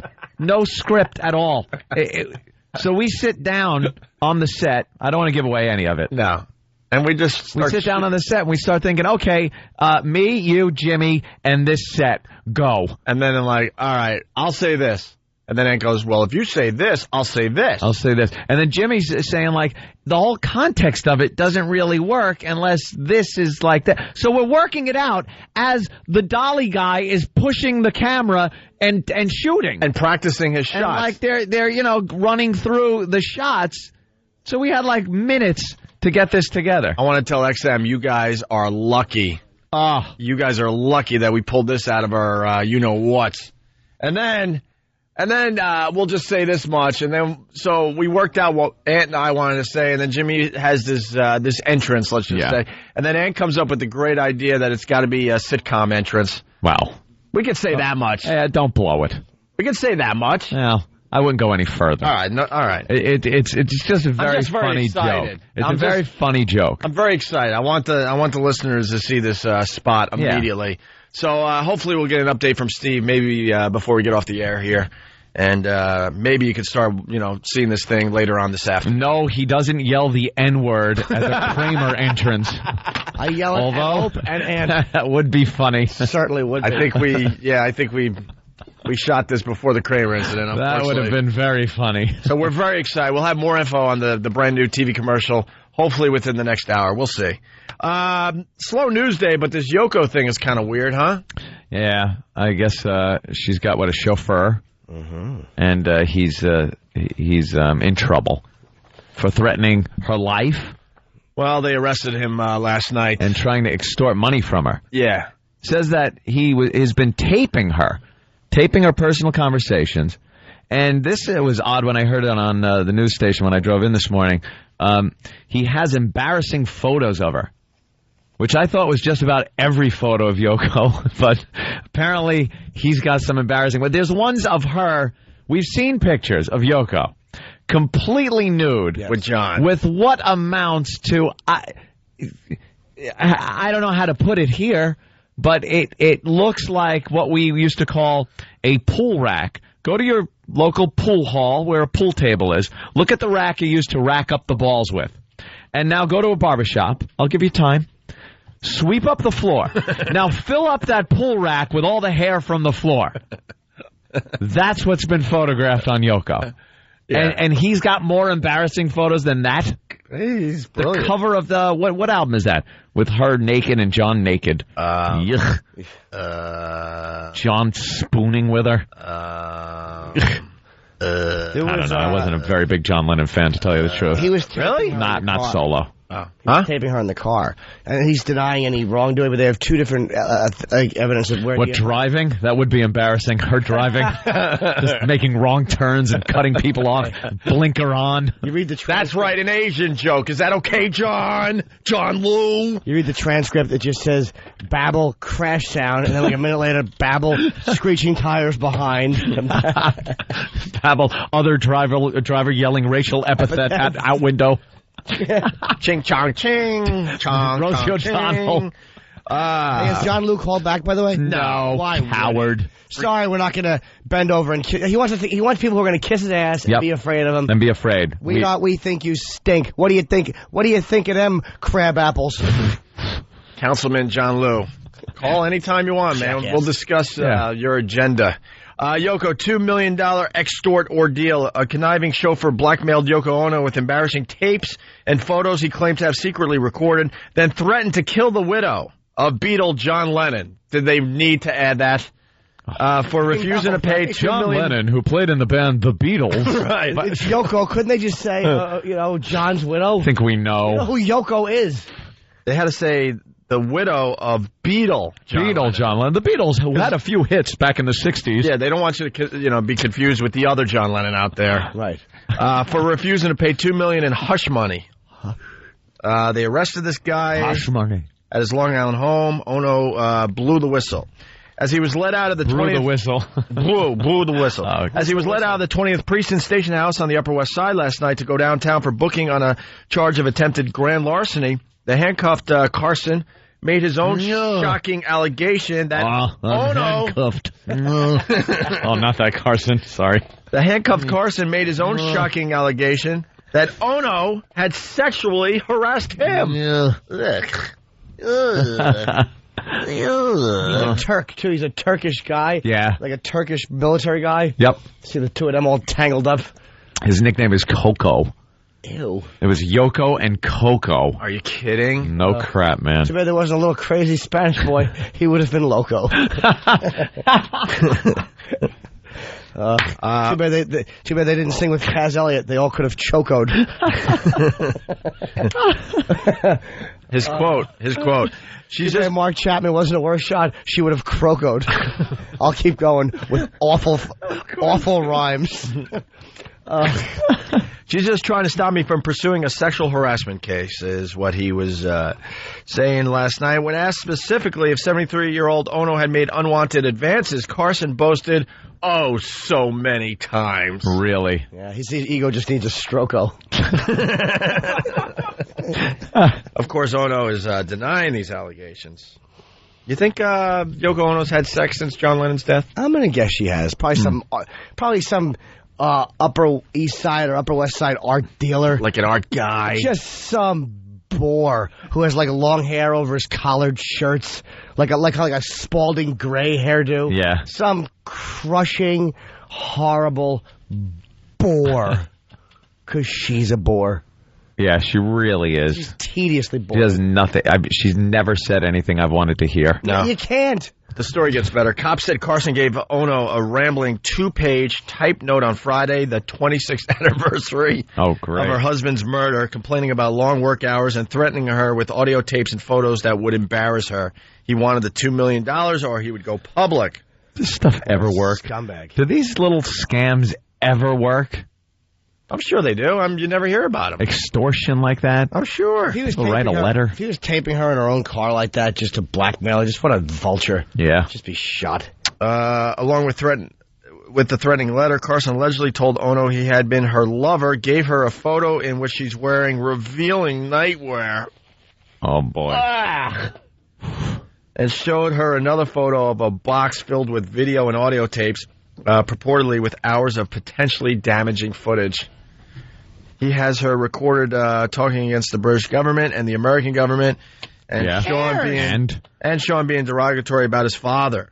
Big deal. Ono immediately denied being Carson's lover during the heated confrontation. At one point, she threw her pocketbook at him. If I don't get the money, I'll kill her. Well, if it was full of all the money she's got, that could have hurt. Yeah, right? Jesus.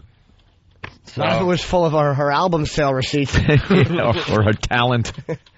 It would have floated away like it was full of helium. Person, nice wind would have just taken it. My fuckerbook. That's right. Funny accent. Where'd go? Been here how long? Come on, Yoko. What kind of embarrassing footage could you have? She's playing that Full Metal Jacket part. Oh, me so horny, and she's just acting it out in a house coat. Craig on Long Island, what's up? Hey, what's up, boys? Hey. Hey, if these allegations are true, isn't she going to look like a dodo? Like a dodo? I cursed you today. But he didn't do it right. No. It's not dodo. No. It's, that was just a bad Joko. See, sir? See, that's how it's Yoko done. And Coco. Jimmy on Long Island. Jimmy. Hey, what's up, boys? Hey. I heard you tried to embarrass her by playing her records in public. Oh, yeah, that would not be good. Yeah. We have Rock and Roll Circus, one of our favorite things ever. Jay Moore turned us on to this. It's a little film that the Rolling Stones did. They invited their friends to some kind of circus tent, and everyone in the audience had to wear like rain slickers, like yellow rain slickers, if I remember correctly. They were high. They were as high as you could get. And they invited their friends, like, who's in this? I got to remember, Jimmy Page and Eric Clapton. Peter Frampton. Really? Maybe. I just said that. I don't think so. Jimmy Page, definitely. Eric Clapton, definitely. Foundry. John Lennon and Stephen Carr. Stephen Carr was there. We performed Pendulum. We all shine on. John Lennon, of course, with Yoko. And basically, I think they all just dropped acid, got really high, and then they went for one of these all-star jams. Yeah. Ugh. So you got Stephen Carr. You got the Rolling Stones on stage. You got John Lennon singing with Mick Jagger. Right there is worth the price of admission. You got Jimmy Page. You got Eric Clapton. All on the stage. Classic rock and roll moment. And they are jamming, doing one of these all-star jams. And then effing Yoko steps up to the mic and wrecks the whole thing. Why? Why did she have to open her freaking mouth? Why didn't John Lennon tell her, stay home? I know.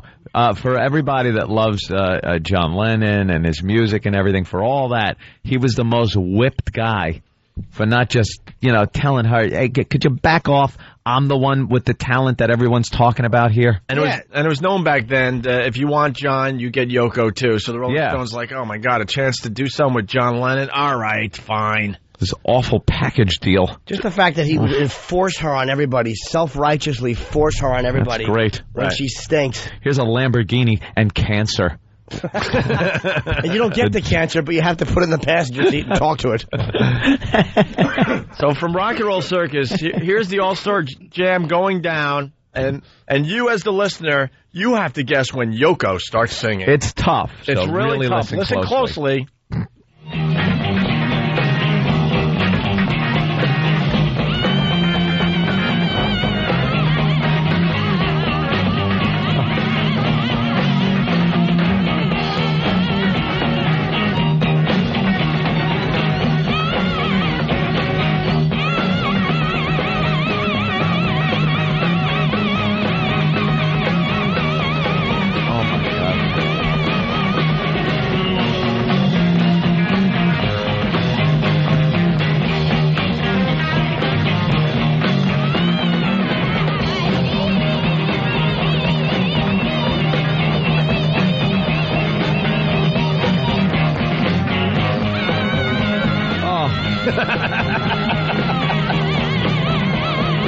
Why? She just goes on and on with that caterwauling.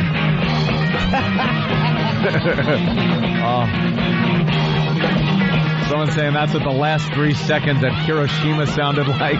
Oh. All right, John, you want to call now?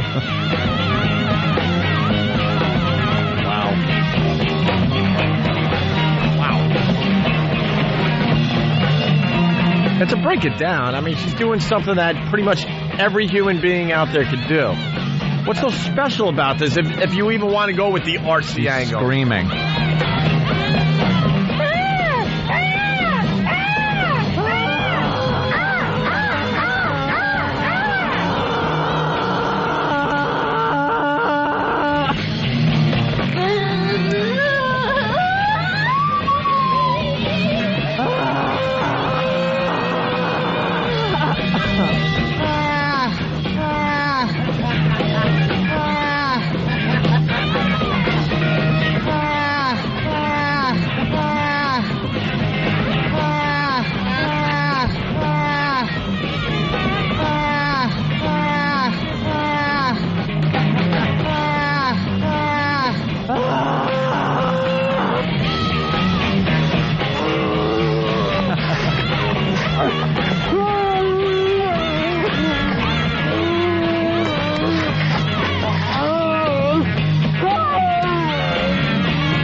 Torture! That's an attention getter.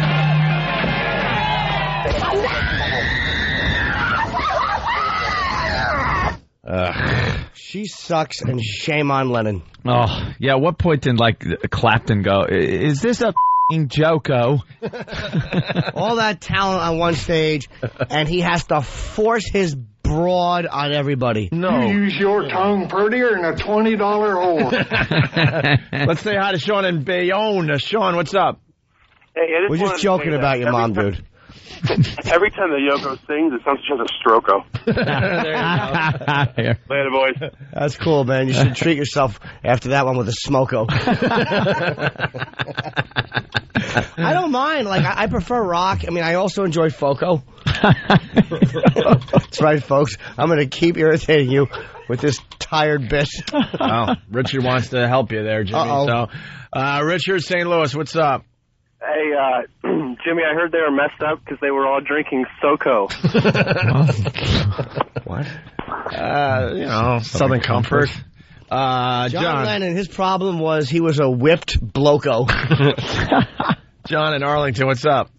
Hey, sounds like we got somebody who just got tased again. Yeah, it sounds like taser audio. And we actually have audio of John Lennon on the ride home with Yoko. He was none too happy. And a man in my position can't afford to be made to look ridiculous. Wow, lost his accent and everything. Certainly did. He really hollered at her. And this just in, congratulations to Yoko Ono. She just won MacBook karaoke today. We'll be delivering her MacBook to the Dakota later on supposed to be sexy? this afternoon. All right, we have to take a break. We're in the middle of a riff here. Yeah, fam, with your break sign. I know, son. Yeah, it's okay. It's okay. Yeah, we still got to do MacBook karaoke, actually. It's my job. Peter Boyle died. Yeah. How did we not mention that? Yeah. Young Frankenstein. You know what? I was trying to explain to Lindsay who Peter Boyle was. Mm-hmm. And I refused to acknowledge that he was on Everybody Loves Raymond. Yeah, that might have helped. So it made it really tough to try to explain it to her. It was probably the most... he's character actor, gritty detective in a lot of movies. Yeah, don't pick the most visible thing he's been on. Dude, I'm telling you, man, after Seinfeld, I did not watch Friends. I did not watch Everybody Loves Raymond. I might have seen one episode of Friends, maybe a peek here and there when it's on. And Everybody Loves Raymond, maybe I've seen one or two episodes, maybe. See, I stopped right before you. You went into Seinfeld. I stopped before Seinfeld. The thing after Taxi, I was finished. Wow. You're really going back. The MASH, yeah. I can't remember anything even in the late 80s I watched. Jesus. Mine was the Texaco Star Theater. After that, it was all downhill. That's right. After the Bob Hope, no melanin only hour. All right. Hey, we didn't get to half the crap. We have another hour, though. That's good. We got to get to Obama's name trouble. Yeah, we have to get to reducing your toddler's holiday stress. And we got some terrific Christmas songs today. Yeah. Are they on the way? Yes. I heard some big laughs from the office, so. The hell are toddlers stressed out about? We'll find out next. It's the Opie and Anthony Show. The 2006 Eggnog Challenge will replay on Friday, December 22nd, the day after Opie and Anthony's appearance on The Tonight Show. For video of the 2006 Eggnog Challenge, including the infamous Pat Fumunaki Baby Bird video, go to opieandanthony.com or foundrymusic.com. Hear what everyone else is talking about. O&A Uncut and Live, continuing the show on XM Satellite Radio starting at 9 a.m. Eastern. Visit xmradio.com to subscribe. It's the Opie and Anthony Show. The Opie and Anthony virus. That's right, it's the Opie and Anthony Show. If you like what you hear, tell a friend, please. That's why we call it the O&A virus. You actually help us. Our phone number, 1-866-313-FREE. By the way, John Lennon was Peter Boyle's best man at his wedding. Was he really? Yeah, I learned that last night when they were doing the old looking back piece that they do when these Hollywood actors die. I had no idea, did you? No. You want to find out about reducing your toddler's holiday stress? Yeah, why are toddlers stressed out? Andrea Yates. I have no idea. The holidays can be very stressful time for everybody. Why are toddlers stressed? Exactly. Don't they have everything done for them? What? I don't know. Let's get into this. All right, all you parents out there, the last thing you want for Christmas is a cranky kid, right? Yeah. So how do you make sure your child is stress-free this holiday season? Joining me with some tips is child development specialist Lori Barrett. Good to see you, Lori. Good morning. And you brought along some of these beautiful children today. We did. And so we're talking about toddlers especially and the stress that they may feel during the holiday season because, quite frankly, they don't know what's going on, right? That's exactly right. And with children this young, you have two things in mind. One is that you want them to be able to enjoy the holidays and get the meaning out of the holidays in the way that we do. And we also don't want... could you tell it it's on TV? Yeah. Could you tell it it's on TV? Babbling. And you're ruining it? They don't get it? They don't even understand they're on TV. How are they going to understand the concept of Christmas? They don't. Kids do whatever they want at that age. There's no training them. You can't tell them to do something. I'm sure she said, now we're going to... But the big people are going to talk. Now you have to sit here and be quiet. And in 2 seconds, Mommy,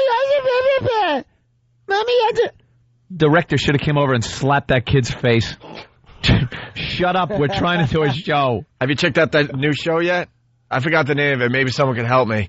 They get like 3 families that have problem children, and they live in a house, and then the child psychologists are on site.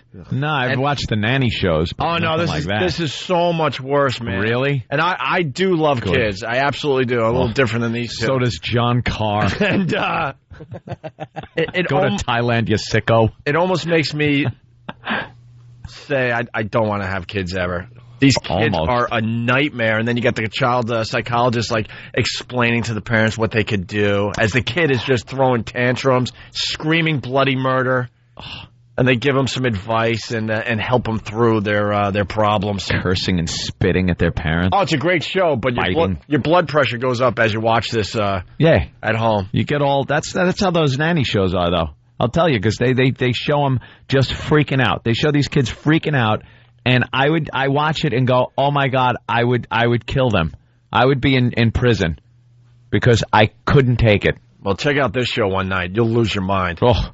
All right, so now I don't know what they were saying here because the kid's babbling in the background. I backed it up a little bit. Yeah. Enjoy the holidays and get the meaning out of the holidays in the way that we do. And we also don't want them to make a big mess for everybody and ruin the holidays for themselves and for you and for everybody else. Right, because everyone's going, oh, look at those kids, exactly. blah, blah, blah. You know, when you become a parent, you suddenly understand all that.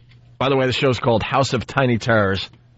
Thank you, House Rum Runner. of Tiny Terrors? Rum Runner from Whackbag. Oh, yeah, it's just screaming and tantrums, and they got, like, the night vision cameras in the bedrooms, and you see the kids just pacing back and forth and just destroying stuff.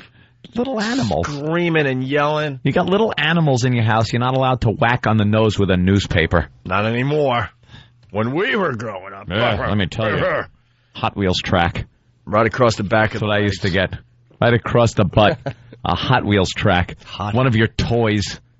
They'd use your own toys against you as a kid. How cruel is that?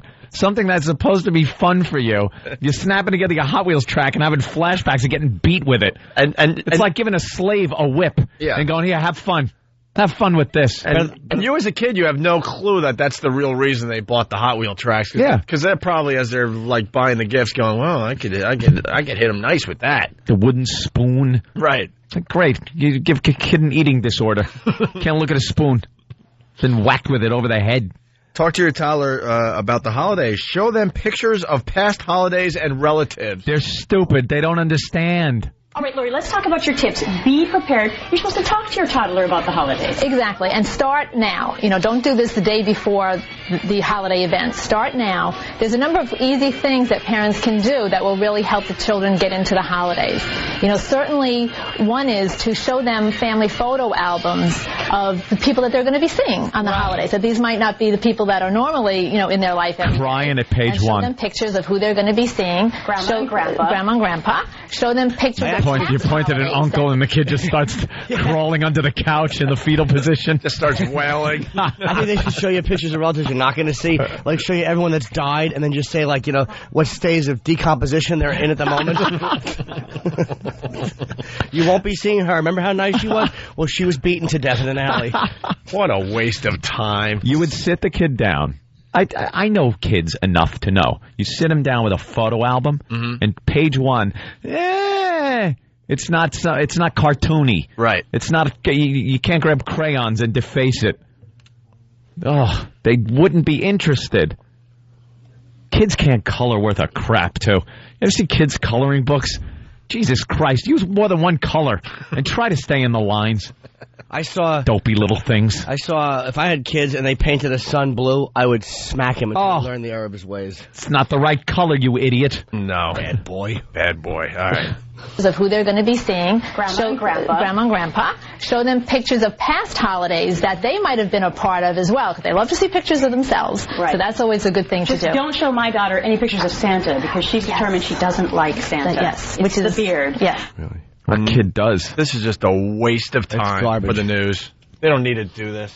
What kid does really like Santa? My kid doesn't like Santa. It's the beard. No, I don't think that. I think it was the scent of whiskey and that one mall gentleman whose lap she was forced to bounce on, you dopey parent. Nothing to do with the beard. There isn't a Santa, yeah.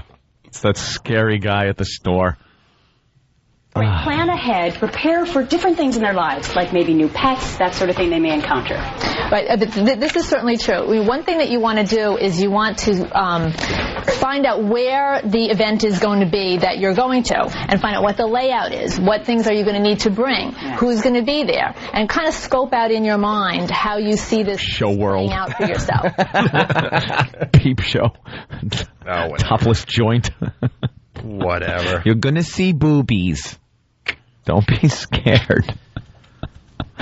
That is the dumbest bit of advice. Stress-free toddler. You don't have to worry about the toddler. And you're selfish to bring them over relatives' house. Selfish until they reach an age where they're civilized a bit, where they could actually talk and be polite. What's that age in your world? 20? 20. Exactly. When you bring over kids that are infants, you can almost tolerate because, all right, they're new, they're not even cooked yet, you can't leave them at home, you can't leave, so you're kind of forced to. But there's a certain age where just don't show up then, because you're ruining everyone's time. What age is that, 2, 3? Probably the terrible 2s? The 1 into the 2s. Nah, 1's easy. What? 1's easy. Like the tail end of the 1s into the beginning of the 2s kind of area, where they're just nasty, yelling, can't be told anything. Let's say hi to Jackie and Merrick. Jackie. Hey. Hey. How are you? Good morning. Good morning, Jackie. I have not stopped laughing. Ooh. I hate. What are you listening to? I want to turn that on. You hate what? I hate people's kids. Good for you. Oh, you do? I have girl. 2. Oh, you have 2? I have 2. You ever think people hate your kids too? I discipline. I don't care who's standing there. I yell at them. Yeah, you get can't talk on the butt. I don't care if they're disrespectful or talk back or touch things that aren't supposed to be touched. I hit them. You can't talk logic with a toddler. No. And you see like adults trying to talk logically to a kid, and it's embarrassing. Now, we're going to go inside this place. It's very quiet, so you're going to need to be blah, blah, blah, blah, blah, blah, blah, cry, scream, blah, blah, blah. No, They just hear Charlie Brown's teacher. That's all. Yeah, wah, wah, wah, wah, wah, wah. They don't hear that. They can't put 2 and 2 together where you're saying it's a quiet place. No. Kids want something, they're going to cry and scream for it. Until they get it. All right, enough of that crap. It's Riding time for, crops. Riding crops for all parents. It's time for MacBook Karaoke. Oh, my favorite part of the show this week. Where's my sheet? We've been giving out MacBooks all week, and it's time to give out another MacBook. We've been doing MacBook Karaoke. We got 3 finalists today. Yes. Who will win the MacBook today? Ooh. Will it be Andrea, the cake lady? We found her entry. Oh, wow. Will it be George? There's no promo sheet. All right. Well, I figured that much out. Yeah. Jesus. Rock. What? We don't have to say what? Now that E-Rock decided that it was really important to run over and distract me, why don't you now talk on mic?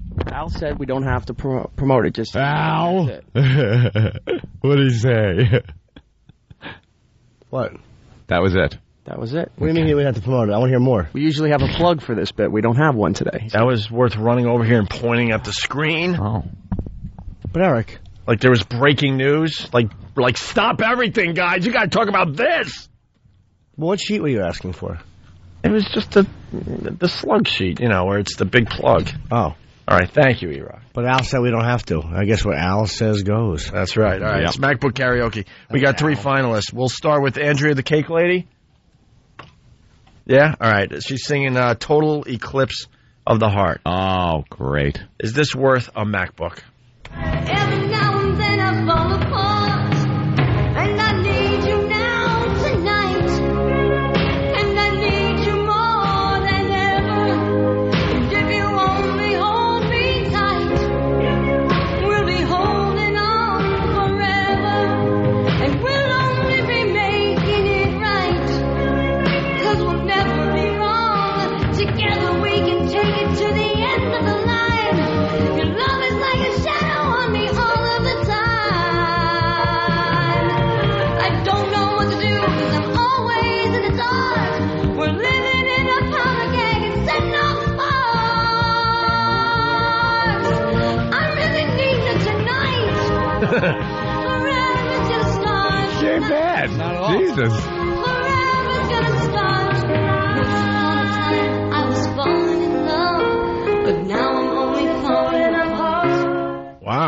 Not bad at all. She sucks at baking, but she Wow. can sing a tune. Yeah. That wasn't bad at all. She got a real cool voice. Absolutely. All right. Let's That 80s rocker chick voice. like raspy. Yeah. Had a few too many cigarettes and a few too many shots. Give up the baking.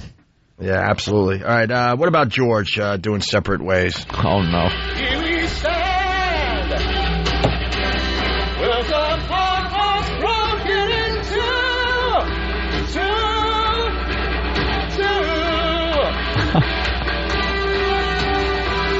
Sleepless nights, Oh, Jesus. losing ground, I'm reaching for you. Reaching for that note. Uh-oh. Feeling that it's gone. Can't change your mind. If we can go on, survive the tide. Lovely mind. Someday love will find you. Can we ask the contestants to please not sing while you're on one of those old-fashioned fat-burning things, the belt you put around your butt, and it shakes you? What is he... Was that recorded during the San Francisco earthquake? What's with his voice? Whenever you had to hit a note, Michael J. Fox would just hug him. All right. We have one last finalist today. It's Andrew doing Living on a Prayer. I'm living on a prayer. Tommy's got his street stringing hard. Now he's holding in what he used to be the dog so tough. Uh-oh. It's tough. Gina dreams of running away. When cries in the night, Tommy with Can he at least try? It's okay. Put 1% of effort into I'm this? trying to win on like the goof factor, or they're so awful he wins. Yeah, but it's not. Hold on to what we got, cause doesn't make a difference if we make it or not. Oh, We he got tried there. each other, Won't make it and or not. that's a lot for us. We'll give it Big a chorus. shot. Whoa, we're halfway there. Whoa, we're living on prayer. What? He should win our Bud Dwyer's lunch. That little bag. Yeah, you open it up, you think it's a MacBook, and he goes, well, guess I have to. All right. Andrew's out. Totally. Yeah, I think That so, guy too. sucks. So it's Separate Ways or Andrea, the cake lady. Separate Ways is hysterically funny. And if Andrea wasn't so good, I would give it to him because he's funny. But she was really good. She was good. I think she earned it. Yep. So we'll give it to Andrea, the cake lady, for singing Total Eclipse of the Heart. That's She'll my wind up choice. eating it, too. She'll probably bake it into something. A Mac cake. Look, Mac cookies. All right, Andrea, you won a MacBook as part of MacBook Karaoke for this. Yep. Every now and then I fall apart, and I need you now tonight, and I need you more than ever. And if you only hold me tight, we'll be holding on forever. Some people are suggesting we put the Mac in an oven and cook it first. Give it to it all burnt. We can take it to the end of the line. Your love is like a shadow on me all of the time. I don't know what to do, 'cause I'm always in the dark. We're living in a powder keg and setting off sparks. I really need you tonight. Forever just starts. Didn't she say she sings? Yeah. She has a band or something? And we didn't believe her, but Does she have a band? I don't know if she said that. I don't think she's got a band. I think she does karaoke and enjoys singing kind of thing. well, she claimed she could sing. What was it, Bobby McGee? Right. Better than your mom. Well, I could see that. Look at Babe Ruth 10 minutes before he died. Here's Andrea, the winner of the MacBook from New York City. Andrea. Hi, thank you so much. You're wow. Yeah. Yay, because I don't have a computer, so. Well, now you do. Lovely Mac. So much. What pill will you be popping to celebrate this morning? I don't know. I think I might go to sleep after this. You actually win as part of the MacBook. You win to get a duet with Stephen Carr. Stephen Carr. You do the harmonies on pendulum. You sound pretty good. Thank you, Anthony. I know you have a really good voice. Oh, thank you. No, thank you. Mutual admiration crap. Yeah. I'm sorry. No, your mom was awful yesterday. I know. Believe me. Yeah. I talked to her last night, and she called me up and was like, I got calls from people telling me I was on the radio. I was like, yeah, it was your famous, drunken clip of you singing. She's like, oh, fantastic. Yeah. She's thrilled every time she makes the air. Yeah, there you go. Well, congratulations, Andrea. Thank you so much. You're welcome. All right, Andrea. Fine entry. Bye. Enjoy the MacBook. Let's say hi to Lauren in Jersey. Lauren? Hey, guys. Hey. Hi, Lauren. How are you? Good. How are you? Good. What's up? Good. Love you guys. Thank you. Hey, I wanted you to play that clip of the karaoke chick from yesterday. The one you said you wanted to download onto your iPod, Anthony. Oh, right. Yeah, I got to hear that again today. That was hysterical. What was it? That was from yesterday. Oh, was it I Saw the Sign? Yeah. Which one was it? I Saw the Sign? I Saw the Signs. Oh, yeah, that was it. Yeah, it's worth just She does this really weird affected voice thing that is hysterical. All right, Lauren, for you, here it is. All right, thank you. Oh, yeah. So bad. I got a new life you would hardly recognize. I'm so glad Love this. I'm a new person like you. Oh, dear bother, you're not the one for me. Ooh. It's a ghost in here. Enough, I saw the sign, and it opened up my eyes. I saw the sign. Life is demanding without understanding. I saw the sign, and it opened up my eyes. Oh, she saw the stinks. sign.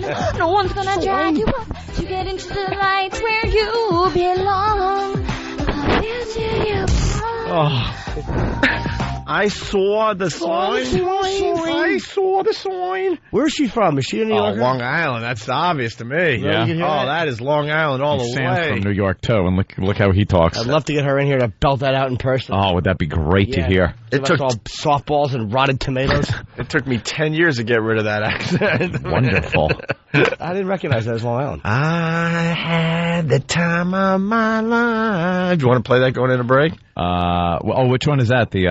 Well, we're doing a little karaoke. The two waterheads. Mentally challenged couple. the two waterheads. Mentally challenged. They're actually a hot band. It's called the Photograph Records.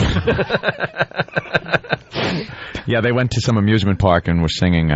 We could only give a taste because it's 5 minutes long. Yeah, it's two waterheads getting together to sing "Time of My Life." They went into a little recording booth and sang this song. One of our greatest clips, thanks to one of our own past that worked at one of these booths. Yep. Where you do the karaoke. Yeah. And somebody thought it'd be cute to have these two waterheads try to sing "Time of My Life." The guy was laughing so hard he dubbed off a copy and sent it to us immediately. Yeah, it's great. Here it is, "Time of My Life" on the Opie and Anthony Show.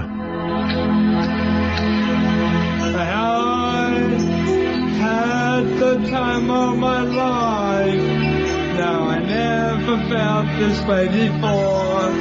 Yes, I swear it's the truth, and I owe it all to you. 'Cause I've had the time of my life, and I always thought of you.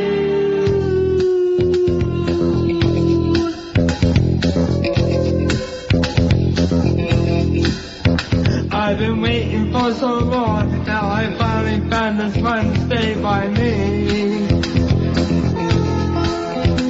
Yeah, we're writing on the wall, and you felt the magic of fantasy. Yeah, we danced in our eyes, and the way we could decide secretly. So we take each other's hand, cause we really understand. Just remember, you're the one.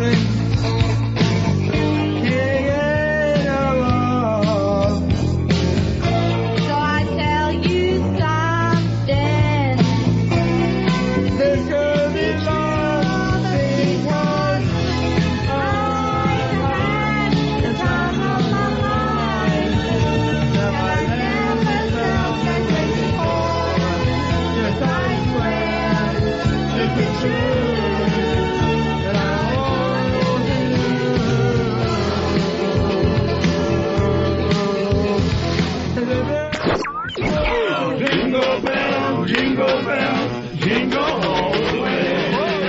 the 2006 Homeless Shopping Spree, only on the Opie and Anthony Show. Coming this Saturday, December 16th from 2 to 6 p.m. Eastern. The crew from the Opie and Anthony Show is leaving New York City at 2 p.m. on Saturday and bringing a bus full of homeless degenerates to the Short Hills Mall in Short Hills, New Jersey. Golden Buns is gonna get busy. Immerse yourself in a time-honored tradition. Enjoy the holiday spirit and the stench of booze and vomit as we partake in another homeless shopping spree this Saturday, December 16th at the Short Hills Mall. Bye! It's the Opie and Anthony Show. All right, let's get right back into this. It is the Opie and Anthony Show. We got a question from Jeff in North Carolina. Jeff, what's up? On the map to Short Hills, New Jersey, on the map. I was wondering what town it was in. Short Hills? Yeah. I think what Jeff is trying to say, he wants to come up for the homeless shopping spree. Yeah. And he wants to know where Short Hills Mall is in Jersey. He's in North Carolina. Kenny. Yes, Kenny. It's in Millburn, New Jersey, at Route 24 and JFK Parkway. There you go. We'll have more details tomorrow. I think some of the details are up on opieandanthony.com for the homeless shopping spree. Steve is giving me a thumbs up. If you need to know about the homeless shopping spree, go to opieandanthony.com. Jeff, we'll see you Saturday, all right? Yes, sir. All right. Seems like a lot of people are traveling for the homeless shopping spree. Just don't try to say hi to Kenny and then accidentally address a Chess King mannequin.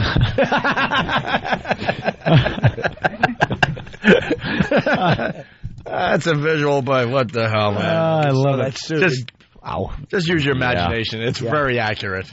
With that creepy 4-day mustache. That's awful. Kenny's graduating high school today. Where's my Capizio shoes? There's a dance to go to. Gotta put on a thin tie. The 1984 thin ties that were kind of ironic. Hey, a lot of the country's talking about Obama. Are they? Chicago's own Obama. Yeah. He's on the cover of magazines. He's going on Larry King. He's on the TV. Will he run? Will he not run? Everyone's discussing the presidential election in a couple of years, so he's popping up as one of the Democratic frontrunners. And what was this with him getting on the same ticket as Hillary Clinton? Yeah, that'll work. 50-0. 51 if you include Puerto Rico. That's what it would be. Just 50-0. Please. Republicans take every state. Yeah. Every state. Especially if they run Giuliani. Yeah. Which if they don't, they're dummies. Because these conservative Republicans have just sucked. It'd be conservatives. A gag ticket. That would be a joke ticket. Yeah. The Obama, Clinton. I think he's pretty liberal. I don't know who I like more out of those two, but I think he's got a really liberal voting record. He's well spoken. He gets people excited. Oh, is that what people look for? Very excited. Yes. As far as a black candidate goes, as long as they're well spoken. Yeah. He's only part black. We're going to learn that he's also like Tiger.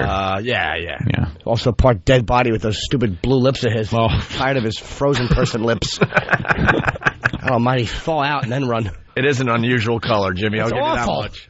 Well, the problem here with Obama, besides the obvious if you listen to Anthony and Jimmy, is his name. Yeah.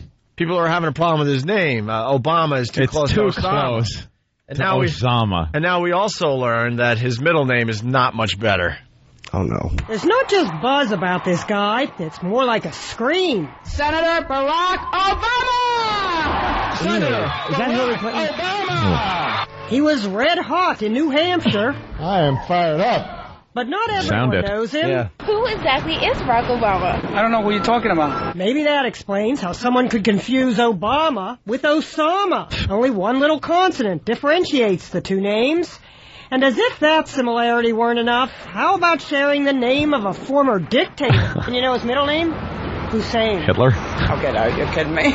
That's right, Barack Hussein Obama. Well, that's not what Oprah calls him. Senator Barack Obama. The Hussein part was his Kenyan grandfather's first name. I mean, it'd be one thing if my name was John Hussein Smith. When you're already starting with Barack Obama, That's it. Democrats always seem to put a humorous candidate. Yeah. Oh, my, did any of them know how to deliver a joke? That's just, hey.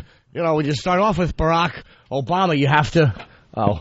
phrase that differently. How about a punchline? Yeah. Barack. John Kerry. Barack Hussein Obama. Hussein. Oh, it's over, John. His name should be Molester Hitler Stalin.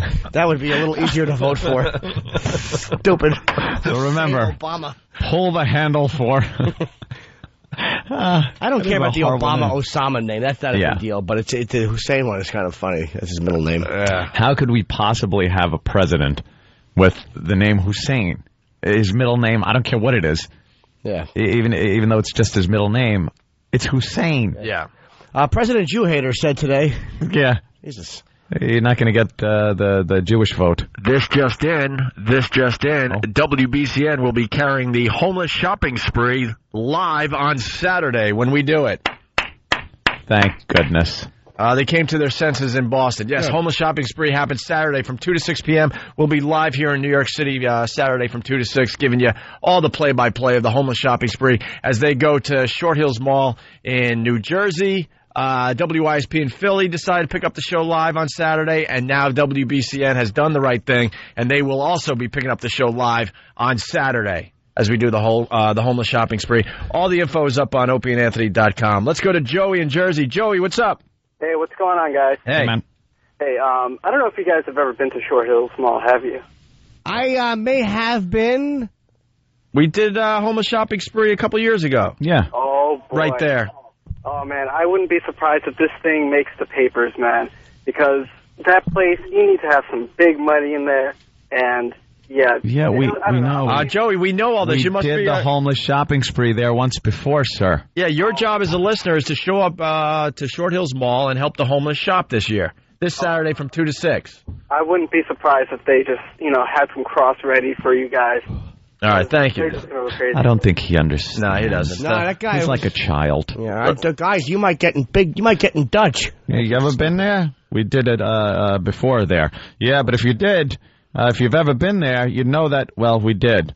Yeah? Those people are going to freak out. They've never seen anything. No, we did. Oh, hang up. Why do you think we picked that mall, you idiot? Exactly. There's a bunch of crappy malls we could have picked, and people go to King's Plaza in Brooklyn. There they you wouldn't go. notice. All of a sudden, they're pulling people, going, "Hey, come with us. We're supposed to help you shop." I'm not homeless. They would be the upper echelon of the clientele. See, homeless shopping spree. See, you go to a hoity-toity mall. That's what makes it so outrageous. Right. Ugh. Let's go to Steve in Brooklyn. Steve, what's up? What's going on, guys? It is Steve. Hey. Listen, Anthony, I just warn you now, all these Syrian Jews that are going to be out there, it's going to be 10 times worse than the people pointing at your house. But you have to go to the Ralph Lauren Purple Label store first. That's what I suggest. At Short Hills, what is in there? It's a prestigious Ralph Lauren store that sells Purple Label only. All right. Ooh. Very good. Thank you, sir. Prestigious. Hey, spread the word. It's happening at Short Hills Mall 2 to 6 this Saturday. The homeless shopping spree. It will be live on the radio in New York, Philly, and Boston. One more call, and then we move on here. Abe from Jersey, what's up? Hey, what's going on, guys? Listen, I'm really happy you guys are doing the Short Hills Mall again. I missed the last one. And just a correction, because they're so yuppie, it's the mall at Short Hills. Yes. And I'm going to be there. I'm probably going to get one of those guys a pair of sunglasses or a pair of glasses. I'm going to help him shop a little bit. Well, Andrew. I'm definitely there, guys. Andrew, the cake homeless guy there, he needs glasses. Prescription glasses. Prescription glasses, so. And we're going to give him wacky frames, we've decided, right? Yeah. All right, getting back to Obama. This is pretty cool. So he's got the crazy name, Barack Hussein Obama. Oh, boy. And this country is dumb. Yeah, it's enough just to be a black guy running for president. Very difficult. But your name better it better sound like an airline pilot name. You know what I mean? Don't you feel confident when the pilot comes on and says, this is your pilot speaking, Benjamin Roger Johnson? Something very American sound. Chet Walker? Yeah, Chet Walker. Chuck Yeager. Yeah, I want. Something like that. Yeah. But Barack Obama, you wouldn't want that as your pilot. You wouldn't want that as the pilot of your plane. Never mind the president. Hello, is your pilot Barack Hussein Obama? When do we Oh, boy, get me off. All right, how about this? When do we get a black president? When do we get when he gets a better name? When do we get a female president? When they're conservative, like Condoleezza Rice, or they'll be vice president. A black female president? Well, yeah, why not? Or she's people love her. Or how about... so why can't they love Obama for being a black guy? He's a liberal Democrat. So you're not going to get crossover vote. You're not going to get conservatives to vote for a liberal Democrat. But you will get a lot of black people, I don't care what they say, to vote for a black president if he's a conservative even. They will cross party lines for that. I think so. Yeah. All right. A guy like Alan Keyes. Maybe not him with that awful white man's voice, but I mean, you know. Do we have a female president or a black president first? I don't know. McGreevy has a shot now. I think female before black. Hold on, let me just hold on. I swung and missed so hard on that one. Let me just get my back in the shape. Oof. That's a tough question. Anthony's hair actually fluttered. Yeah. From the swing and the miss. That's a tough one. Whoa. All right. Well, this is kind of interesting. Radio host Chip Franklin, got to give him props. He went on the streets to talk about his name with people. Oh, really? Yeah. His own name, Chip, a grown man? Chip Franklin. It's embarrassing. The Obama-Osama similarity led WBAL radio talk show host Chip Franklin. I thought that was into Chip. the streets Sounded like a girl. asking, Do you think Barack Obama opposes a threat to the United States? Sure. How so? He's still out there. He's still plotting. Still plotting? Do you think Barack Obama poses a threat to the United States? Oh, definitely. Of course. What country do you think Barack Obama could be president of? Nigeria, Sudan, France, or the United States? Nigeria. You could have a problem with that. I'd change my name. Political consultants say it's too late for that. Too late to switch to, say, his childhood nickname, Barry. I love Barry. You might want to keep Barry if you're going into politics in the United States. Barry, wow. That was a bad decision, huh? How about Earl Douglas?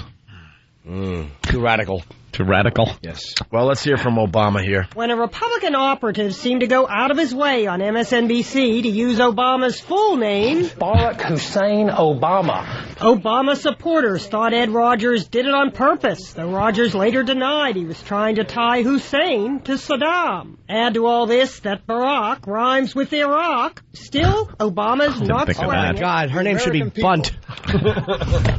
That's Julie. Oh, she stinks. Mose or whatever. She sucks. And even if the guy is, like, he probably is using Hussein just to kind of tie it in. It's kind of a, you know what? Oh, yeah. Too bad. That's the guy's name. It's the guy's name, though. It's not like you threw it in there and it's not his name. Yeah. Then you would throw in something like, Hitler. Something a little more. You think Democrats aren't tossing Bush around with every Republican candidate who's running now? Something about tying him into, the stupid Bush? Yeah. Rhymes with Iraq. Still, Obama's not sweating it. The American people are not concerned about middle names. Barack Obama what? Is he a threat to the U.S.? I believe he's a threat. We need more security. Against Barack Obama. Of course. Osama's on the run. Obama's considering one. Jeannie Mo, CNN, New York. I get it. Her phony voice. She should not be allowed to talk until she talks in her real voice. Ugh. See, I think that name, though, is going to be a real problem. Yeah. It's a problem. Hate to say it, but It's you're right. branding. It's like everything else in this country. It's branding. You're going to buy Coca-Cola. You're not going to buy, excuse me, let me change this real quick. You're not going to buy cola. Oh, God. Did they even make that? I think they discontinued it back in the 1800s. It was popular for a while. Cigars and scotch. Hold up the bottle, examine it. The problem with him isn't his name. The problem is that the center is a nit.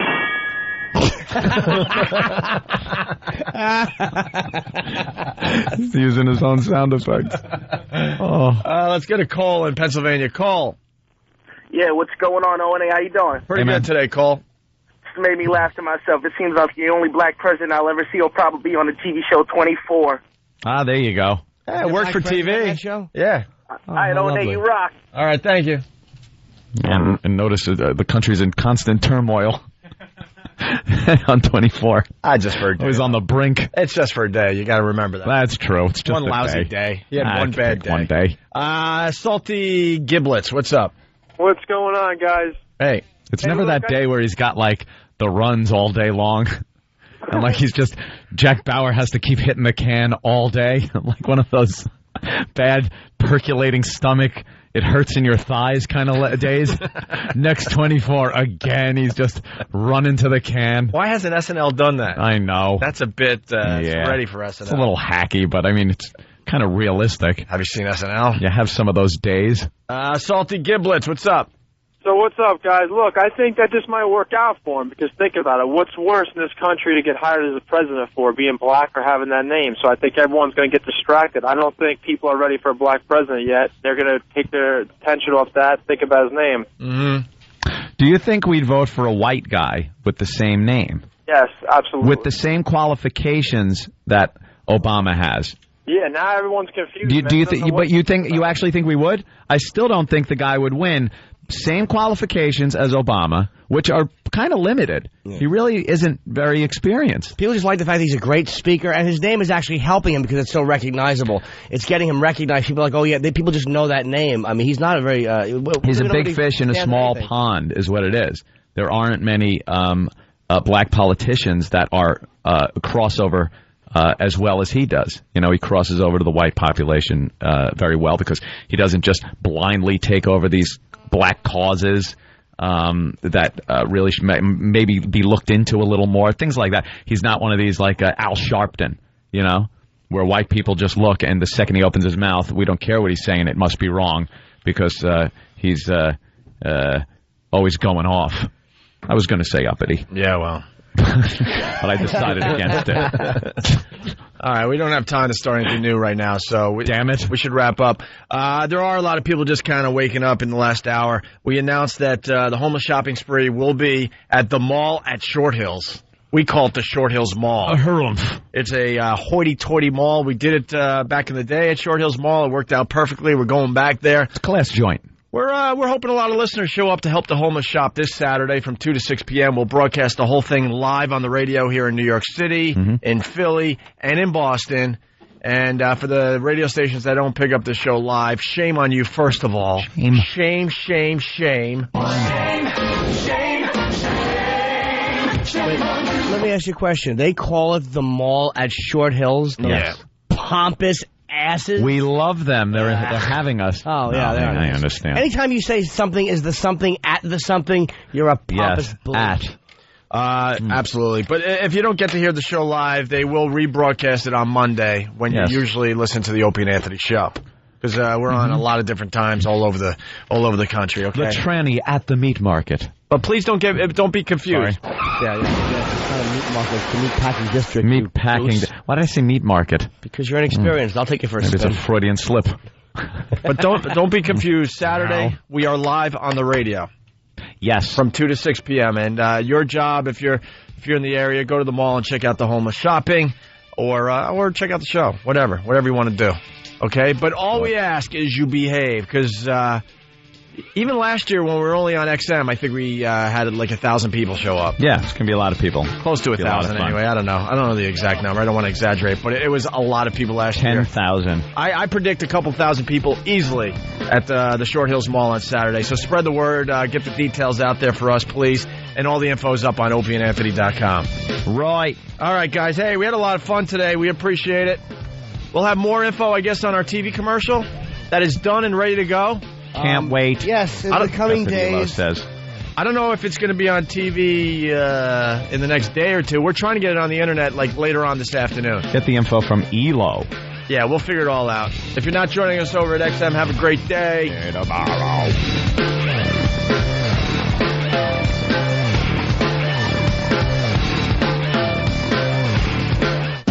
Opie and Anthony will be appearing on The Tonight Show with Jay Leno Thursday, December 21st. Jim Norton will be tagging along for no good reason other than to get a free trip to Los Angeles. That's Opie and Anthony on The Tonight Show with Jay Leno Thursday, December 21st. Check local listings for showtimes.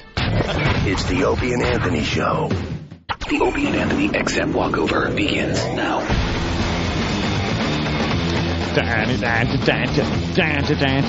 We on? Yeah, we're on. Yeah, we're on. We're on. Outside Free FM on the street with some fine listeners. And a photographer from Boston Magazine that distracted us all morning long.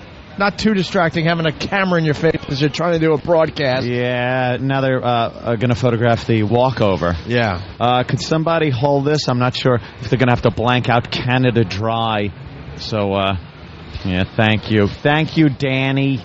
photo op for everybody. This is going to be in Boston Magazine, so, pull out your penises and wave them to the camera as we walk down the sidewalk here. All right, we're uncensored. I can't even put up my ridiculous keep my head warm hood because they're snapping pictures. Should we walk in formation so they get a good shot of us walking on the streets? Let's do things with our hands, be animated.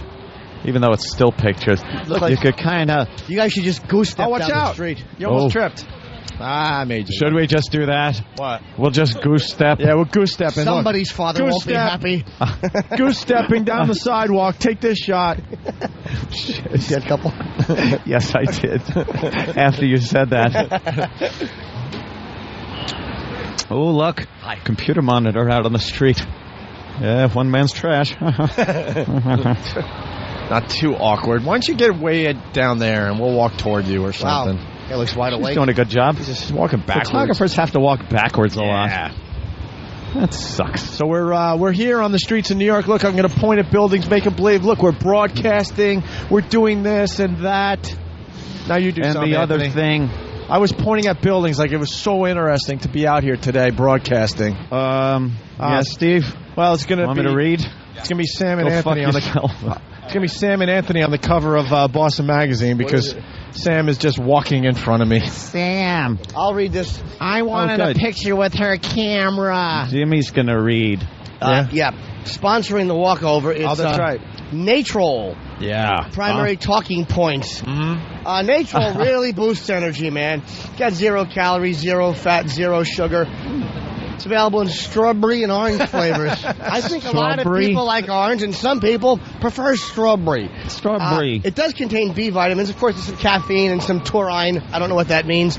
And, secondary talking points. It contains secondary talking points. Talking points. Oh, Nice. you want to move before you get killed by the bus? Oh, Jesus, that we would just save the photographer from getting run over by a bus. If she was fat, I would have let it happen. And, you just break the tablet on the score and drop it in the water bottle for a delicious fruit-flavored energy drink. Good old fruit. Let's walk this way. Trick her. She's pulling this one. Hey, wait, I didn't finish my hey, Natrol traffic read. lady. Hey, Can I make a right turn here later? Can I make a right turn here later? It depends. I'm gonna do it anyway. Oh, look at her. Shouldn't you be fucking carrying Naomi Watts? No. All right. Contains about as much caffeine as a cup of coffee. And the interesting thing about Natrol, it's available for purchase at Walgreens. Oh, Walgreens. Hey, why don't we? Here's your photo op, lady. Uh-oh. See, it's a newsstand. Yeah, but they sell yeah. So we'll make believe we're doing like we're talking for everybody here. This is going to be the shot they use right here. So we're on the streets in New York. We're talking to you, Boston. And to you. That's right. See there. Is that a good shot? All right. That's a good one. Go home. All right, we got to go. Let's. No, she's been very nice the whole time. Yeah. You could keep. Don't pay attention to him. He's being mean. But only to the front door. Then I'm sorry, you can't come. Is she done? I don't know. She's still snapping. Wasn't really anything. She gave up. Did she? Yeah, good. Wasn't really. You told her to leave. Good for you. Now leave. Good, now Beat leave. Beat it, stupid. You're not welcome. Take that Leno cock blocker with you.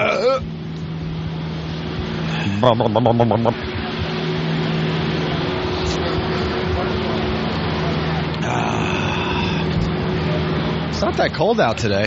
Nah, it's a little chilly. Not that anyone cares. Not warm.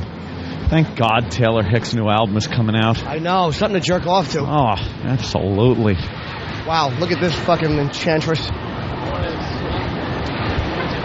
Oh, my goodness. You guys are out of towners, man. Can you tell these guys are out of towners or what? Yeah, they're smiling. Where are you from? South Jersey. South Jersey? Oh, it's not really out of town. Kind of Philly area, sort of. Well, actually, we're down by Combs River. Okay. Rivoli's? Yeah, we're right by Rivoli. Yeah, great good place, man. Guy supports the show. Guy just opened a comedy club that he says he knows Jimmy. He does. What was his name? I forget his name. I don't remember. From Rivoli's? And Paul's wife is trying to get me to do a gig there, and I'm like, I probably can't. only because it's close to Atlantic City. Oh, and you boy. can't market yourself close to it. Like, you just can't. AC is a Well, give up AC. I hear it's a fad. But I'm trying to explain this to her, and she's like, well, couldn't you just... It's like, no, but I can't. But wait, No. but couldn't you just... No, I can't just. Yeah, why would I lie to you? Fucking 80 times I had to explain to her I couldn't. I'm going to blow up my spot at Atlantic City. All right. Why don't we go upstairs? You guys come on up, check out the show. Yeah, you're cordially invited. Are you a tourist? Where are you from? Philly? All right, you can come up. You can't come. You have to stay out here. I'm sorry, you can't come. Let Fat Steve Martin come up. All right, you can come up. Everyone comes up and checks out the comes show. to the new Lutheran Center we're opening. Except for the... Can't get enough of Caddy. I love it. Hi, sir. How are you? Hey. Very good. I like how we have the menorah and the wreath and the tree. Everyone well represented. And we will see you upstairs. Opie and Anthony, XM202. They are the most vile, despicable human beings in the country. Creeps, ankle biters. Obviously, the strength is their ability to turn mistruth into something people would believe. Wow, how long is this guy going to continue to babble and say nothing? All day long. Shut up. All right, here we go.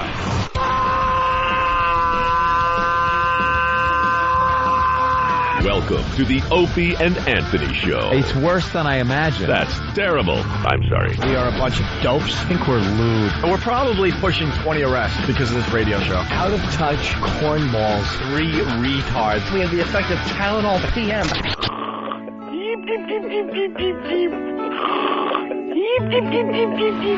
Opie. You know I could have been a model. Anthony. I'm gay. James Norton. I like yogurt. Robert Reed.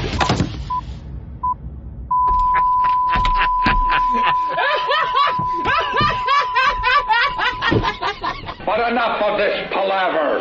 Let's get the show on the road.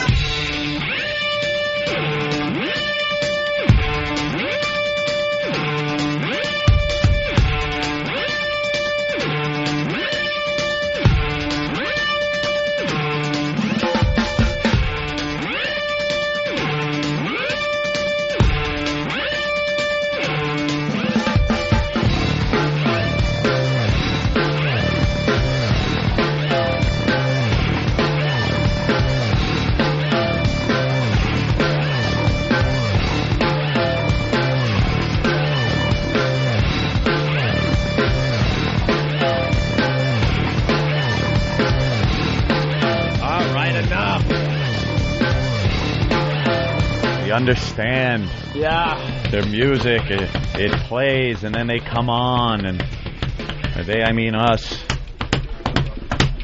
I have to get. Jimmy's heading into the bathroom with a microphone. Man, he got me good today, by the way. I think the Pal Talkers heard all that because they get the behind-the-scenes audio. They heard it, and then they saw it. Oh, you showed it to them, too? Yeah, the Pal Talk camera went into the bathroom after Jimmy defiled it. We like to leave surprises for each other. When we came back from a break over there, Jimmy was still in the bathroom, and I was going to comment on it. Like, wow, he must really be doing something in there, and we got distracted, and I forgot. Mm-hmm. So when he came out, I didn't even think about it. And then you went in after him. Oh, my God. The next break, so it had been sitting there stewing in its own juices. 2 massive Yule logs side by side, like too thick, by the way. Horrible. What the hell is going on that he's laying logs that thick down? Well, that's what made it hard for me. Oh. I haven't been making a lot of duty. And the fact that I made such good duties, I felt proud of. Yeah. Excuse me for sniffling. Jimmy, where are you, by the way? We have started the show. I'm in the hallway. I'm just making sure certain things are... Oh, no. Oh, boy. Oh, no. Hold on. No, I'm in the hallway. Yeah.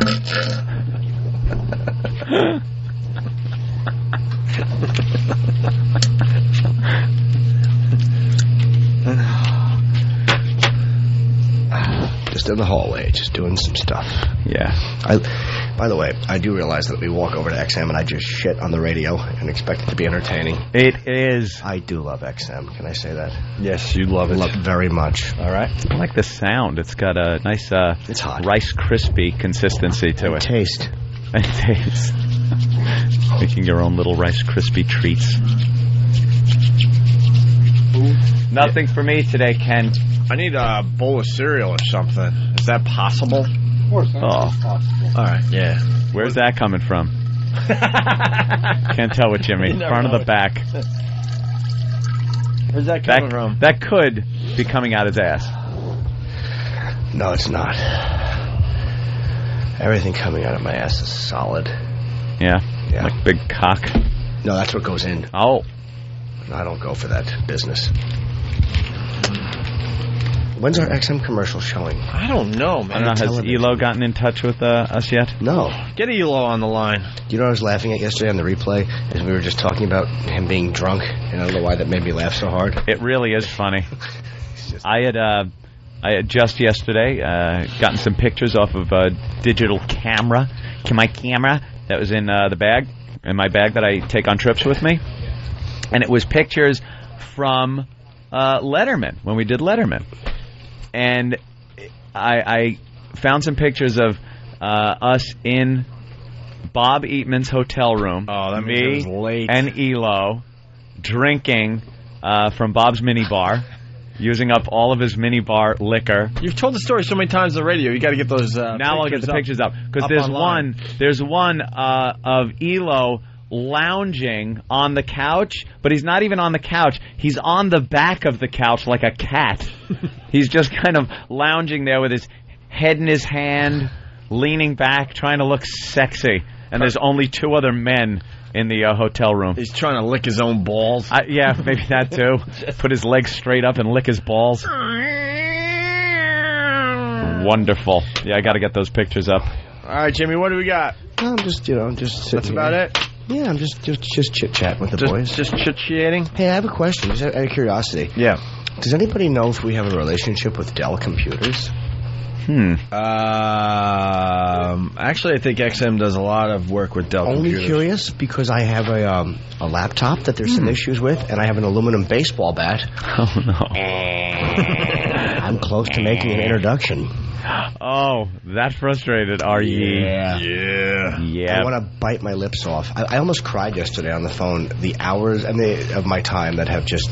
I'll never get back those hours. It really can bring a grown man just about to tears, if not to tears, being on the phone with some of those customer no-service people.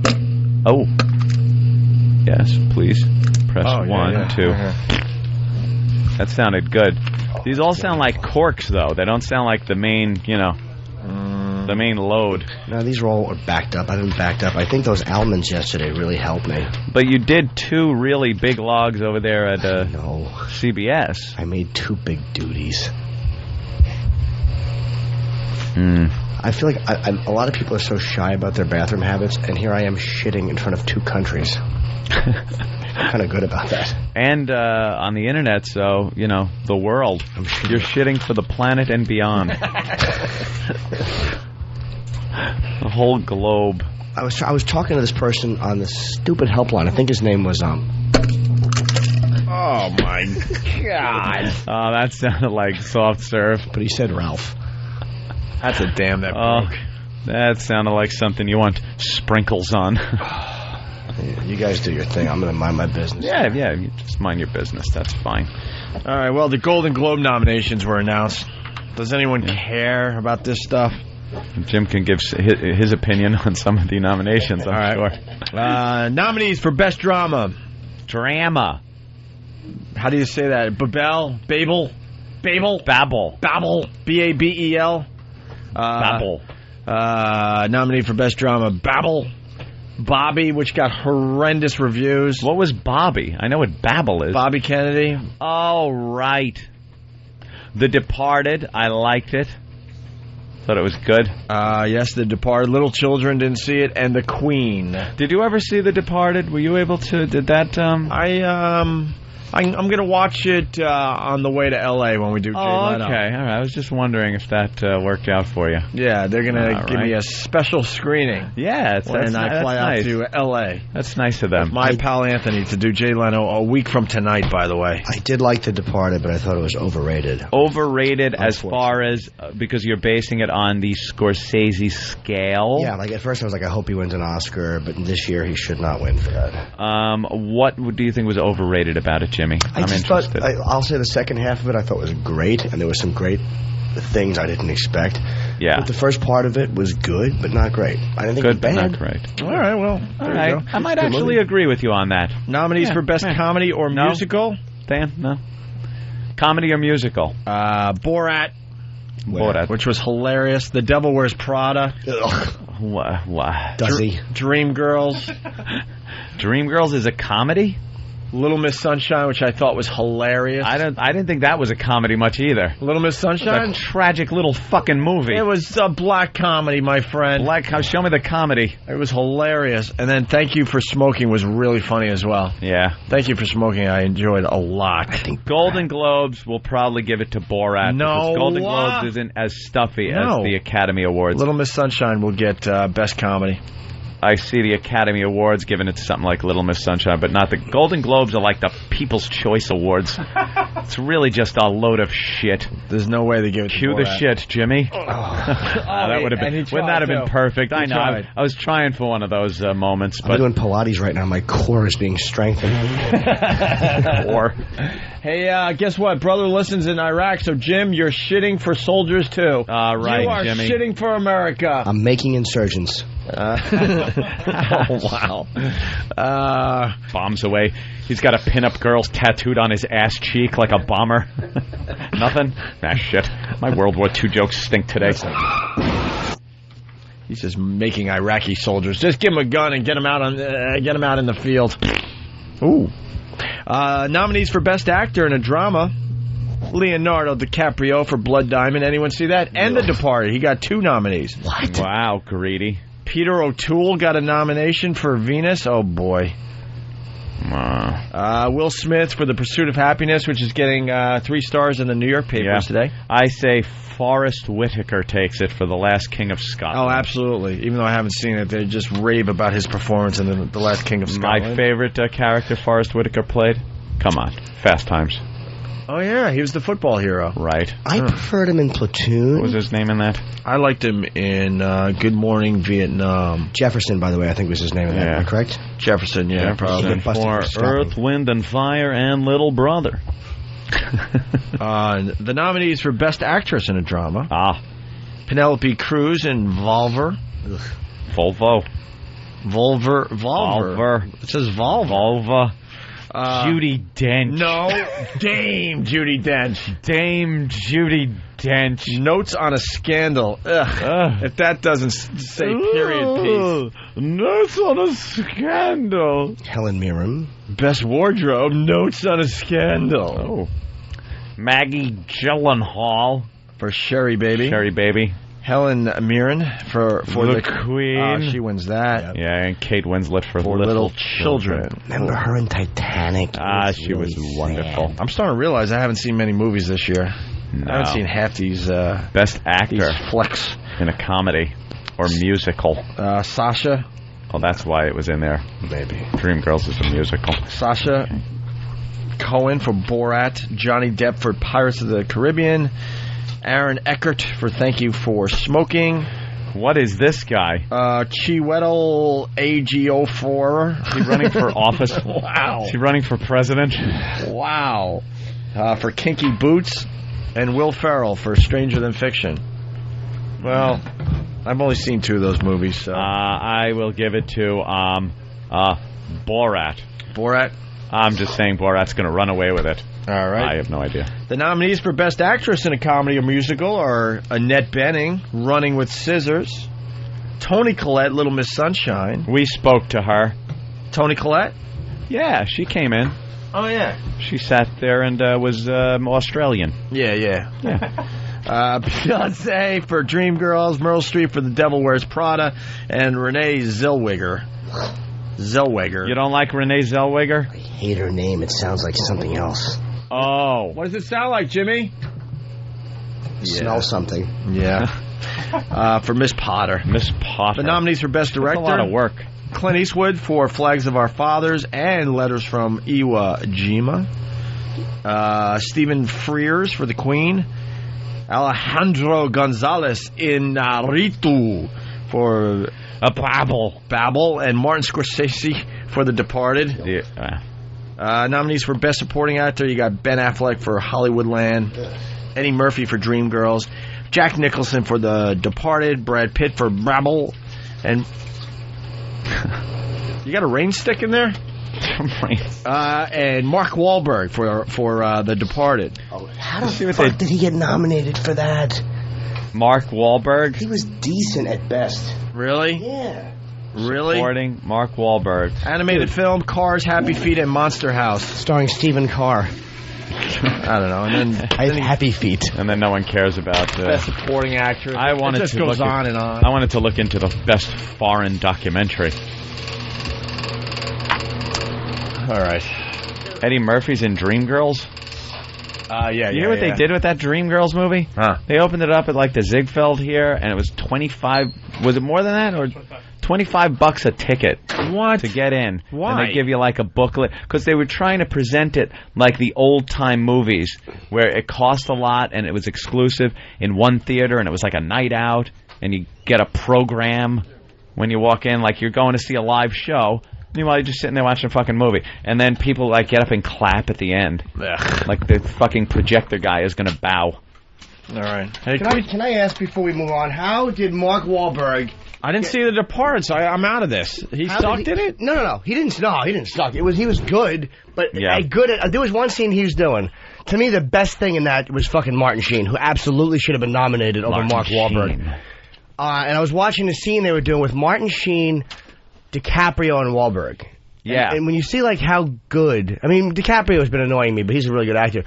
But Martin Sheen is... You know what Martin Sheen does? He takes a fucking regular guy and just makes him amazingly interesting. Martin Sheen... Yeah. Far and away was the best thing in that film. Mm-hmm. Maybe he wasn't big enough to have gotten a nomination as far as his part, but watch the scene. This is scene in the office where Mark Wahlberg does a nice job, but as actors, man, you're watching an actor and then you're just watching Martin Sheen be a guy. Yeah. He's amazing. Yeah, and a credit to Martin Sheen. I can't stand him as a human being. But as an actor, yes, I think he's very good. But he doesn't bother me because he's been getting arrested for the cause for 25 years. I mean, it's just what he does. He did it before it was fashionable. Hey, is Roland here? Handcuffing himself to a nuclear missile silo. We get it. He's sincere though, man. He's not sincerely an idiot. But he's not a guy that's just showboating for a press op, like a photo op. He's like, he's the real deal. How about you unchain yourself from the fucking missile and you go and make sure your son isn't fucking doing drugs? How about you be a father? How about you do that? How great is Wall Street? I don't judge a man by the size of his wallet. That movie's fantastic. Fucking guy. It's just amazing. Ran circles around everyone there, too. All right, can we take a break? I want to kiss. And we're going to try to find Roland. After that dump. See who he wants to win. Yeah, Roland. Also, something we started, we're going to like kind of do a little cleanup today. AIDS? Didn't start that. Teens having sex in movie theaters. We only played 1 out of the 5 clips, and there's some great stuff on How here. did we not play every clip of teens having sex? And we're talking about movies, so this is perfect for today. Also, we got the Star Wars Holiday Special we want to try to get to. Oh, great. Oh, God, that one that Lucas shot? We never got to so it. Completely bad, and it was back in the news because some guy asked a question about it at some event that Lucas and one of Lucas's cronies was at, like one of his second in command, asked him a question about if since they're releasing so many Star Wars DVDs lately, if they're going to release this Christmas special, and the guy just got pissed and looked at him and goes, "No, you won't be seeing that." And the guy was summarily removed from the event for even bringing up this thing. Come on, give me a apparently, break. rumor has it, and it's not just rumor. I think it's fact. Lucas had every print of that thing burned, just destroyed, but it had gotten out beforehand, and now you could get it at conventions and whatnot, and it was on so YouTube, utterly wasn't bad. Yeah, it was on YouTube and For pulled like off. an hour?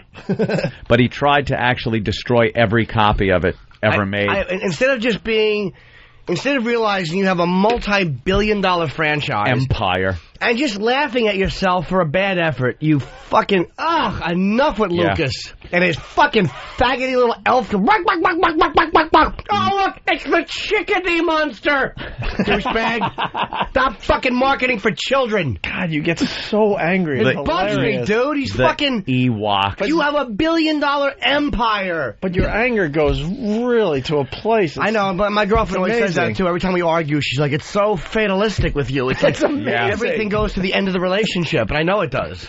I've said it before, though. I've listened back to the replays and said to myself on the air, I talked to the radio, what are you so pissed at? Yeah. Why am I? Because I'm yelling about something like at a movie or something just inane that wouldn't bother me worth a shit if I'm just sitting on the couch. But it might as well be like we're under nuclear attack the way I'm yelling. When I listen to the replays, I think, wow, you really are a dope.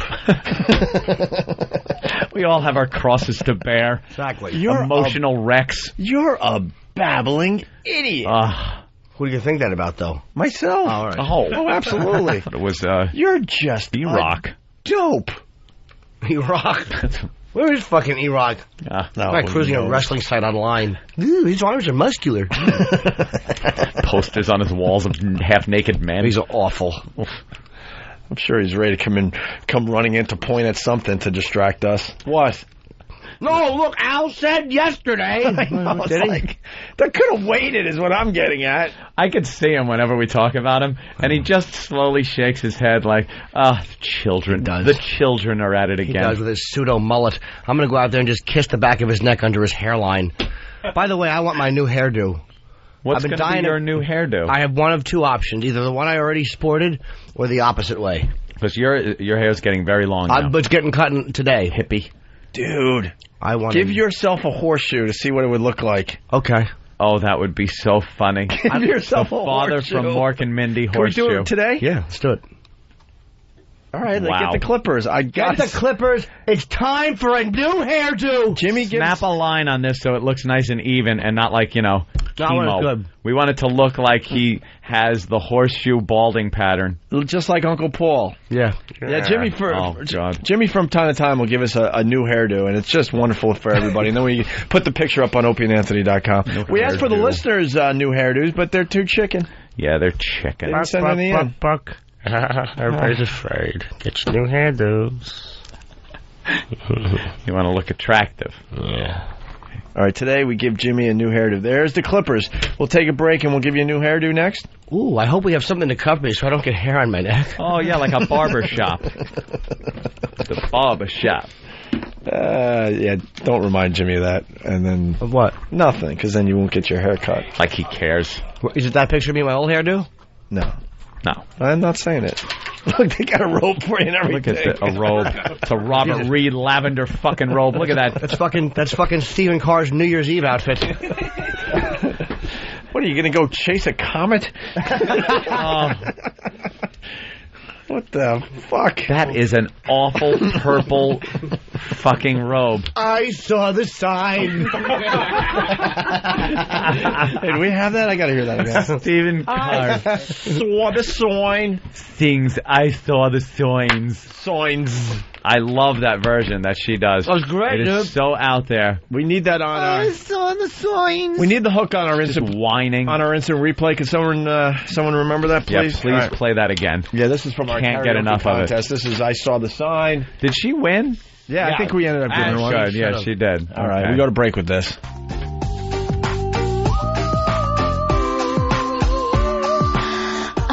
I've got a new life. You would hardly recognize me. I'm so glad I'm a new person. Like you. Dear bother, you're not the one for me. Is enough? I saw the sign, and it opened up my eyes. I saw the sign. Life is demanding without understanding. I saw the sign, and it opened up my eyes. I saw the sign. No one's gonna drag you up to get into the light where you belong. But where do you belong? This local tavern appears to be quite festive. It's a friendly bunch in here. Seems to be mustache night.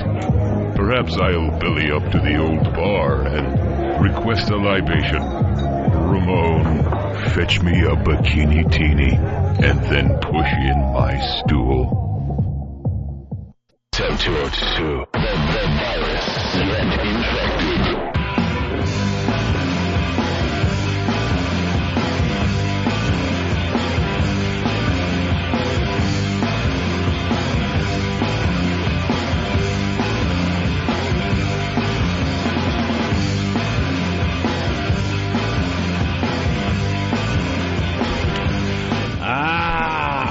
Somebody wants to give me a present? Ooh. A present? Ooh. Hey, Rick from the Apple Store. I'm not going to be out on Long Island before Christmas, so why don't you mail it to me here at XM Satellite Radio? I like presents. Wow.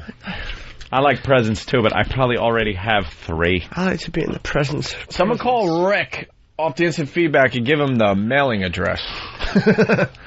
and tell him I'll stop in and say hi the next time I'm out on Long Island. Wow. Yes, Jimmy, what happened? I heard some screaming from the office. I just spent the last, say, 6 minutes in the office watching a copy of the Star Wars Holiday Special. If I've seen it, I was fucking 8 when it came out. I don't remember it. Yeah. And I'm gonna say I'm gonna include scat videos and animal fucking. It's the least entertaining thing I've ever seen. Ever.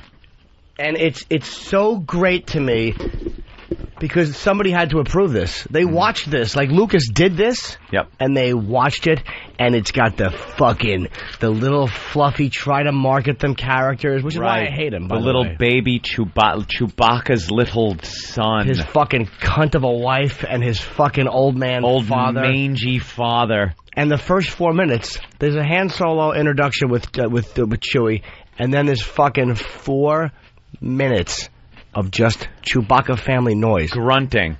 Just...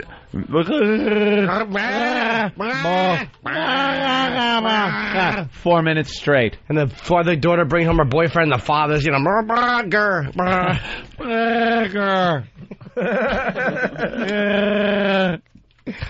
And then, like, they're throwing in stock footage from the movie of Imperial cruisers, and then they put Han Solo and Chewbacca in this poorly made set of the flight deck of the Falcon, and it just looks really bad. And they all, I guess, Lucas had to have somehow, I'm thinking, blackmailed them into doing that. Like, why would they do that? Because it was probably... At the time, when was that done? Oh, it was right after the first one. 1998. Oh, okay. 98. That would explain because Mark Hamill has prostate cancer in it, and you know what it is? It probably was before the second one. They were like, "Let's ride this success out." Yeah. They didn't know they had an empire. Guys, you want to do that? Yeah, you know, I wasn't even thinking that they really weren't anybody back then. Yeah, all of them.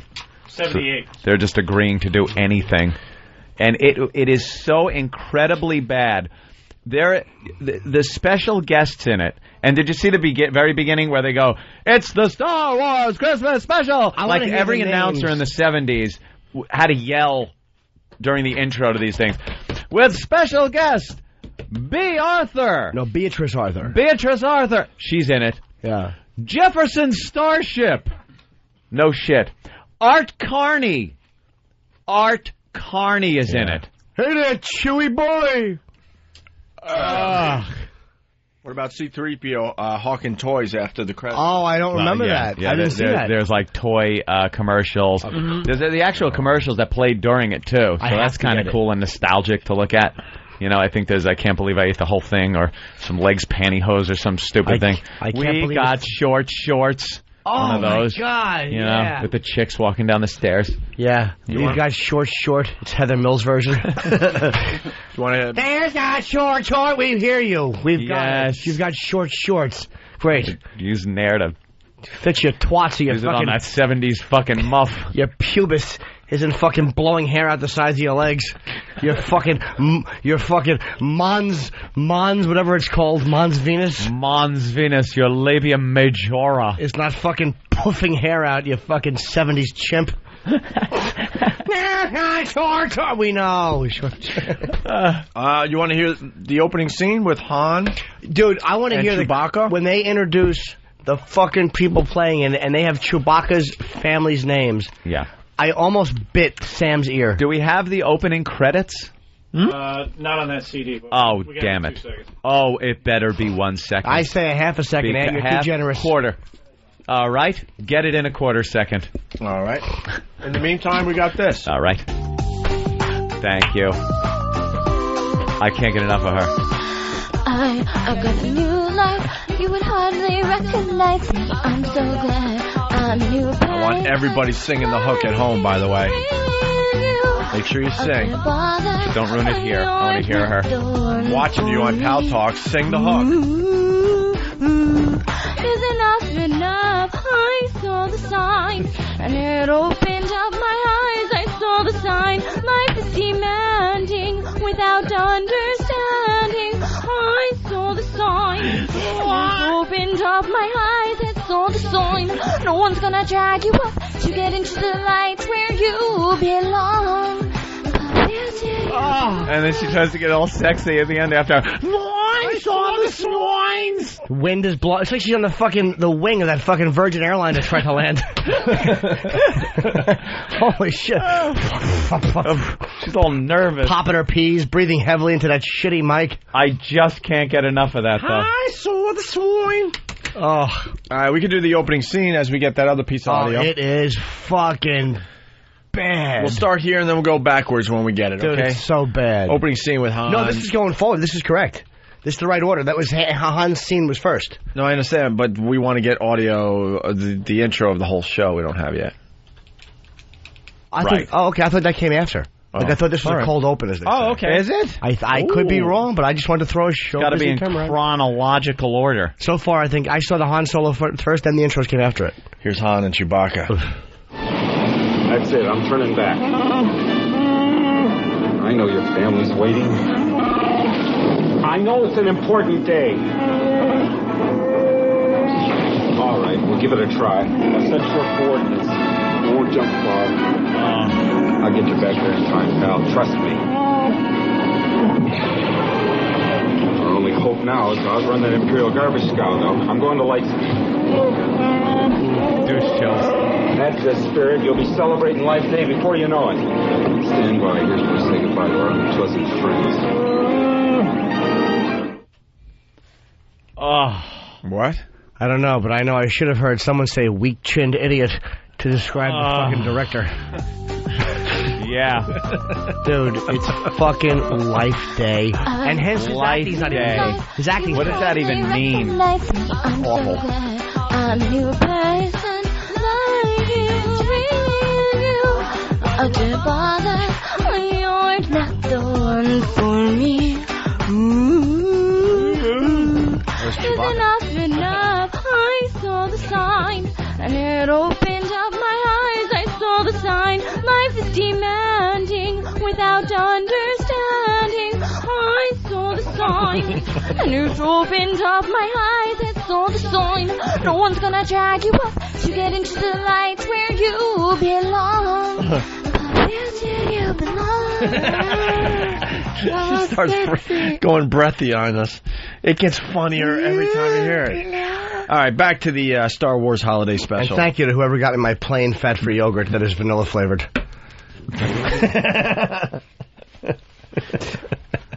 Oh, here's the 2 minutes of Wookiees, of the Wookiees talking. Oh God, dude!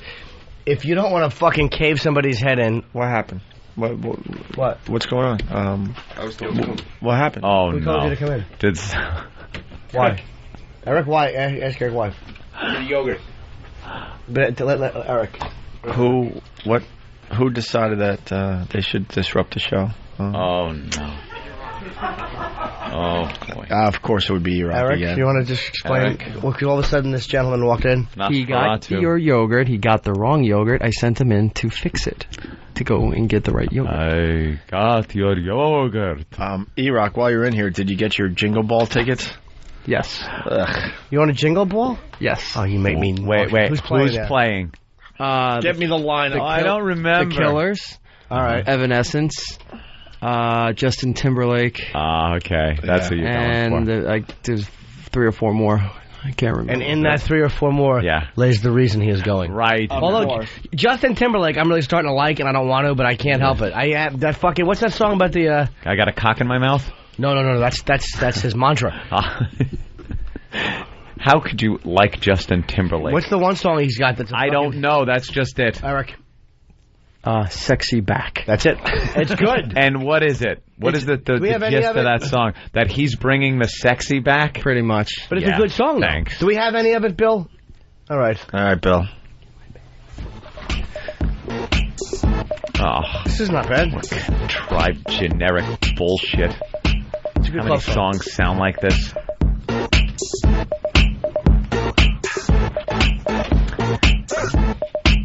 I'm bringing sexy back. Yeah. I like this one. Why couldn't this just be K-Fed? I love K-Fed. More K-Fed. This could just be K-Fed. You gonna sing along with it? At the Jingle Ball? No. He's gonna pump his fist in the air. Gonna rave? Gonna do some X or some E? Whatever they call it. All right, I got the lineup for the Jingle. By the way, the only reason I know that that he's going to the Jingle Ball is because he gave me his tickets by accident in a DHL package, or he would have flew under the radar. How'd you get them? What a slip up. They weren't my tickets. They were actually Rich Voss's tickets. And Voss had to turn them down, so I got them. Why, do you think fucking Parliament Funkadelic was playing there, that fucking old man? I'm sure they were for his kids, but I gotta buy their love. Is Sly and the Family Stone playing? Fucking stupid Voss and his old man taste. The person he contacted for the tickets actually gave me the voicemails that Voss left with them to try to get the tickets. Oh, okay. Are they good? Yeah, he insists that he's a television star and that maybe they need a presenter to bring out one of the bands. Are you shitting me? No, he doesn't. He's pitching himself while he's asking for free tickets. Oh, he's great. Problem? No. You got these, didn't you, Than? No, he just deflects the focus so well. Now it's all about Voss. Hey, you know what? But if he's got Voss voicemail, Damn it. That's right. He lucks out today. I hate that he put his shields up. Yeah. Go track 2? Our Hi, shields this are is dropping. Rich Voss. Hey, if by any chance you have 3 zoo tickets kicking around, my daughters keep bothering me, but I hate to put you in this position and ask for these. I'll even pay for them or whatever. It's a tongue in But a if you position to have say that word. or if they cost anything or whatever, let me know. Give me a call either way, but there's no pressure. If it can happen, it can happen. If it can't, well, tough shit on them, huh? All right. I'll be at Caroline's tonight, too, like at 7:30. He's plugging. Okay, bye. What a vulture. The end of that message should be, have you checked the children? That creepy voice he has. You hear the breathing? Jew. He's calling from upstairs. You hear the breathing? You hear the Get out of the house. Yes. Yeah. Hi. So it's Rich Voss. We traced the call. It's coming from a bank. That's the only one? Track 3, too. Track 3? He called back? Hey, Rich Voss. What's going on? Rich Voss. I have a couple of things I have to talk to you about. I want to find out about that Jingle Bell, whatever it's called. Jingle Ball. I don't know. My kids keep bothering me. What day it is. Maybe if I can get some tickets. Maybe I'll even introduce, if you need, I can introduce a band or two. I'm kind of well known, It wouldn't hurt. Oh, anyhow, give me a call. God. Football as well. I'm working around your area, coming up in Jersey and somewhere there, around there. All right. I'll talk to you later. You have a lovely day. Bye. Who did he leave these messages for? Friend who works over there, Dave. Oh, my God. The guy that does the song parodies? Mm-hmm. Maybe you need me to introduce Justin Timberlake or the Killers, you fucking ass. Ladies and gentlemen, coming to the stage, Rich Voss. That's right. Crickets, crickets, crickets, crickets, crickets. Oh, boy. Crickets, crickets, crickets. We got him? I got the one moment, please. Sign. Yeah. I saw the swines. All right. Now we don't have him? All right. Oh, damn it. All right, we'll enjoy it. Fucking Bill is dressed like every wacky beach guy from an 80s movie.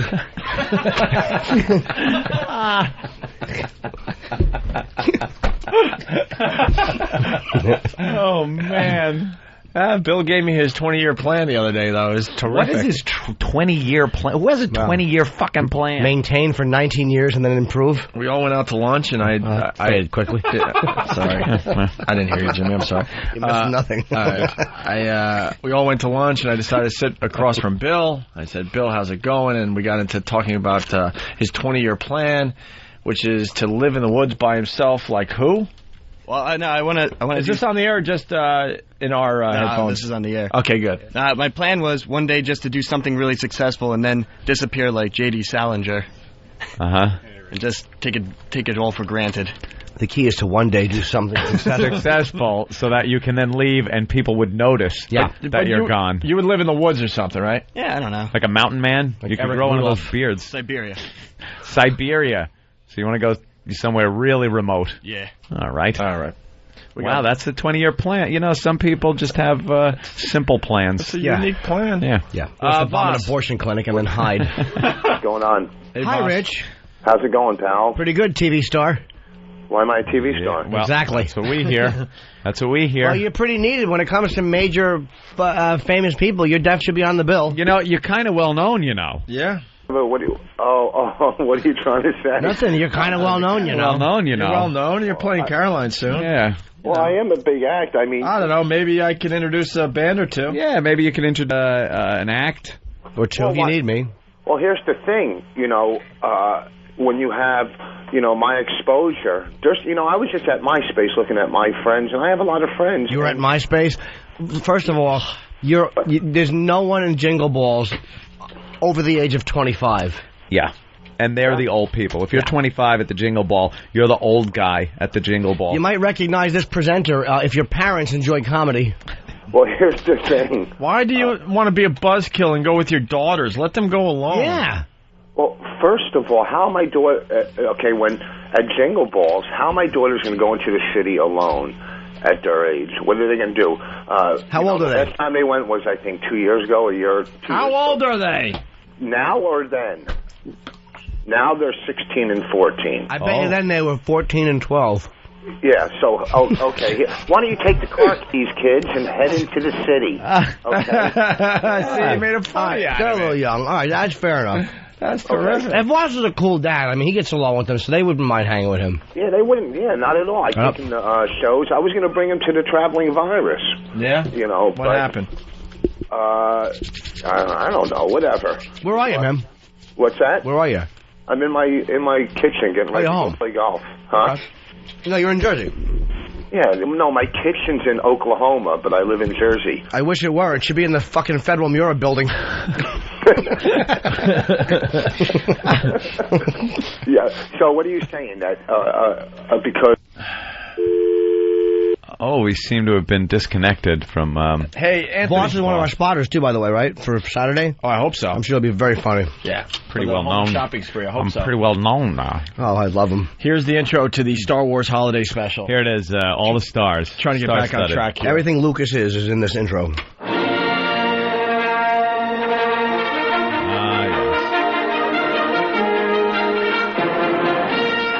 Star Wars Holiday Special. Starring Mark Hamill as Luke Skywalker. We know. Harrison Ford as Han Solo. Carrie Fisher as Princess Leia. With Anthony Daniels as C-3PO. Billy D. Williams as the Purse Snatcher. Peter Mayhew as Chewbacca. Who? R2-D2 as R2-D2. And James Earl Jones as the voice of Darth Vader. Poor sons of bitches. Introducing Chewbacca's family. Ah. His wife, Mala. they show the pictures of him. It's awful. His father, Iggy. His son, Lumpy. Midge me? With special guest star, Beatrice Arthur. Art Carney.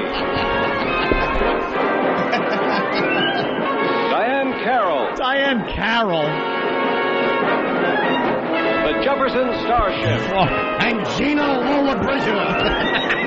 Harvey Korman. Holy shit. And an animated Star Wars story on the Star Wars Holiday Special. And Sharon Tate as the lasagna.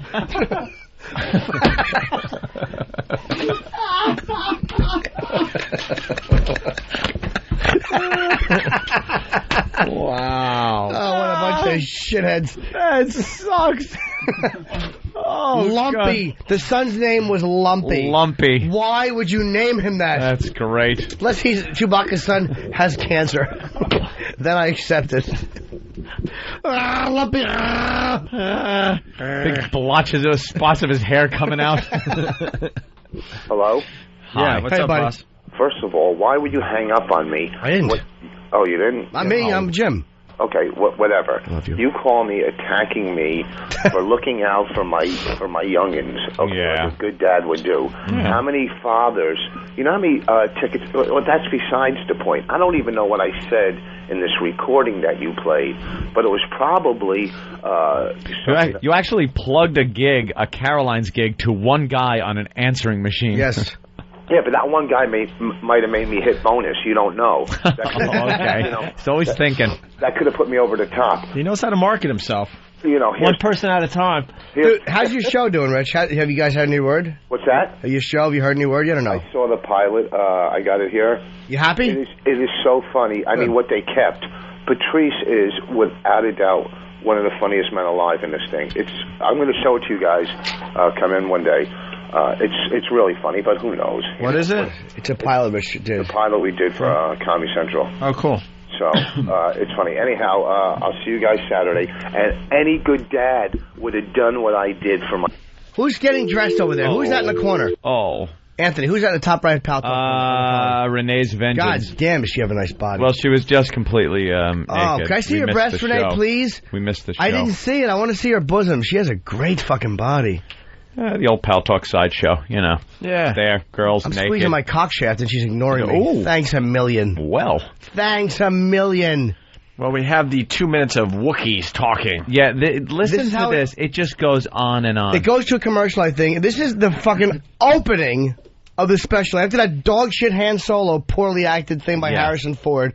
How dare you, Mr. President? Oh, fuck yourself. And then the stupid opening, this is what they go to. The Treehouse. No subtitles, by the way. Yeah, really? No.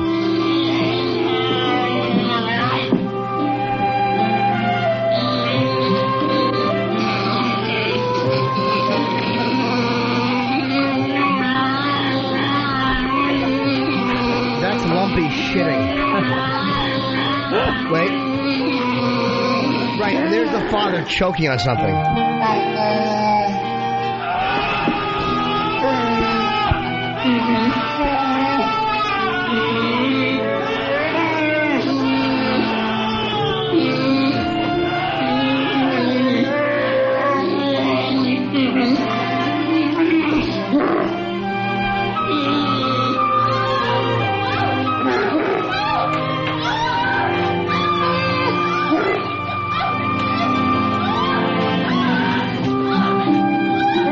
Look at how this goes on.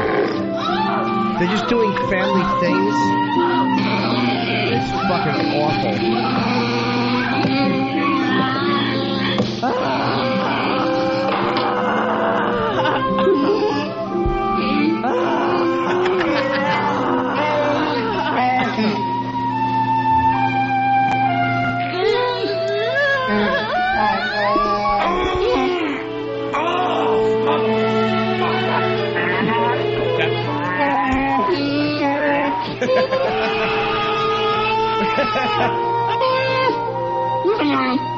Can you fucking believe this? And it just... They're not even doing anything where you know what they're talking about is supposed to be doing. Well, here's the line. Matt in New York City, a very merry Terry Schiavo Christmas.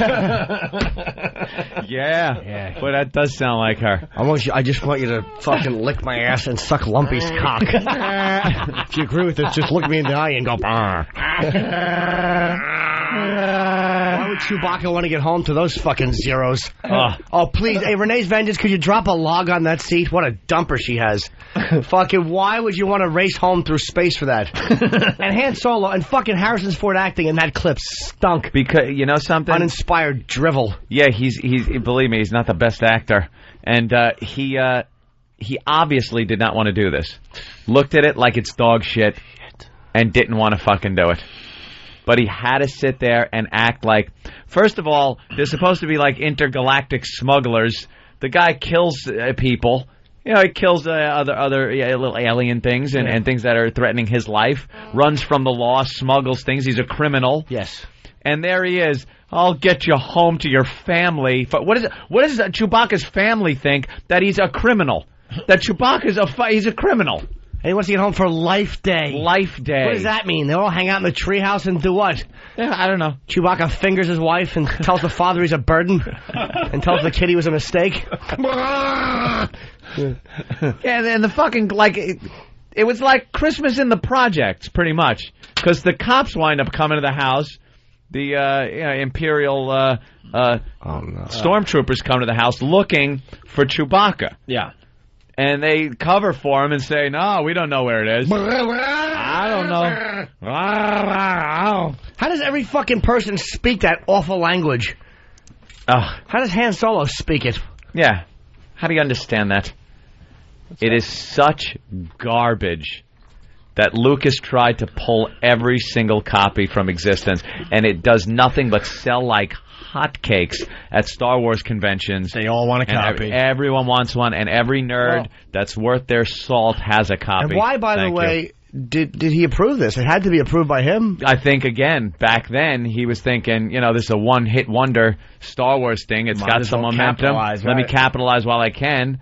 And didn't realize it was going to go to fucking, 30 fucking years of milking this cow. And by the way, why doesn't this fucking self-humor asshole just release it and say it's one of the worst things ever done on DVD? People would buy it. Yeah. Why not? Just admit what it is. Hey, it was a bad move. It's 28 years ago. We fucked up. The commentary would be hilarious. Yes. He wants to, I hear. They take themselves too seriously in Hollywood. He cannot possibly fit any more money in the Lucas vault. Yeah. You imagine tamp it down. Harrison Ford going, oh my God, look at how awful I am in this scene. I just was uninspired. We hated the script. Make fun of it. Yeah, Princess Leia. Let Carrie Fisher talk about how she was doped up singing that song. At the end, she sings a song, and she is so drugged out of her mind. And Mark Hamill, in his big scene with R2-D2, is wearing so much makeup, it is embarrassing to watch. I have to see it. I have to get a copy of the whole thing. Yeah. How long is it? It goes on forever. Dude, it is like 2 fucking hours long. And doesn't B. Arthur say, God's gonna get you for that, Darth? She plays the bartender at that cantina that you love so much. And she's the like real spicy bartender, giving some guff to the people at the bar. Hey, you, my cock's a lot bigger than yours, fucko. And that awful elephant playing the piano with his big dumb elephant fingers. I want to fucking tie Lucas up and make him watch that while I rape him. Fuck his little backside. The musicians playing this absolutely looked like asses with clarinets shoved up their asses, and that's how they were playing the music. Big asses, clarinet shoved in the asshole. They look like puppets. Dan, you got some? Well, just no. I just like sitting here. No, they obviously had no budget for it. Yeah. So they wanted something exciting to happen. So halfway through the movie, they just switched to a cartoon. Yeah, it was right out of nowhere, a cartoon with the animated characters. And that had nothing to do really with what was going on with the plot, that thick plot of the special itself. And then my favorite was the scene with the old grandpa there. What was his name? Midgeme? Midgeme. He's sitting there, and he gets a present that is Diane Carroll, I guess, doing an erotic dance in miniature. She's like a little superimposed miniature thing. And he is what amounts to, in Wookiee, jerking off to her doing this exotic dance to interspliced music and video of the Jefferson Starship. Right. It is fucking all over the place. And I bet you why they did the cartoon, they probably wanted to stretch it for X amount of time to get the commercials in, and they probably ran out of material, so they said, let's do the cartoon. Or it was to advertise a cartoon they were going to fucking show on Saturday morning. Let's go to Schwoogie. Schwoogie! Hey, boys, what's going on? First appearance of Boba Fett was hey, in that cartoon. Was it really? Yes. Yeah, hold on, Schwoogie. Little trivia. Go ahead. Hey, boys. Hey. Let's know this whole thing is available on YouTube. You got to hunt around because they broke it up in parts. Travis told me that the whole thing was up there, but they took it down. But you can find this whole thing on YouTube. I just saw part of it on YouTube. I couldn't see how shitty the set. Anthony mentioned the set was bad, like when they were in the ship. Yeah, the flight deck set is so bad. It is not the flight deck that they had in the movie, obviously. It's just some cheap little thing that shakes a little bit, and it's just so bad. And then they use all the stock footage of the Millennium Falcon. Let's get to Princess Leia doing her little song. Okay, here's Carrie Fisher, who knew she could sing. And the best part about the fucking father was when he was yelling at Chewbacca, and he goes,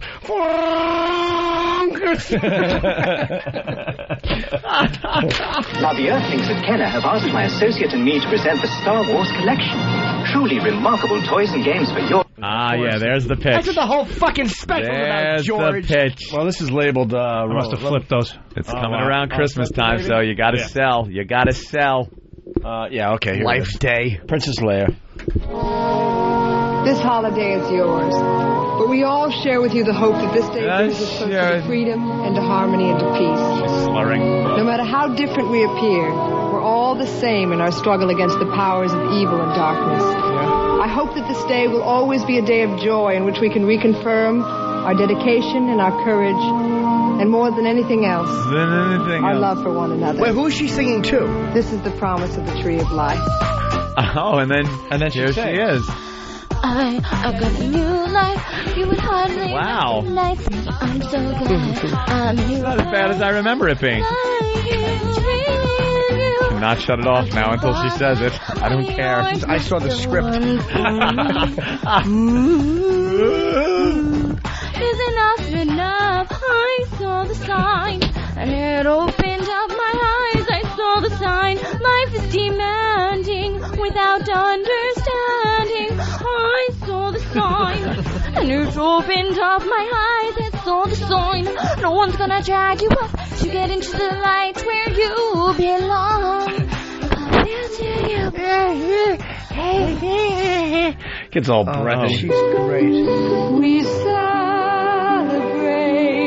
a day of peace, a day of harmony. Who would sit through this? A day Mabel King walked out. I believe she's singing to Chewie's family and everyone else. Is she in the treehouse? Holy shit. Like, what the fuck were they thinking? I don't know. Trying to work the actual Star Wars music into it? Yeah, to hold someone's interest.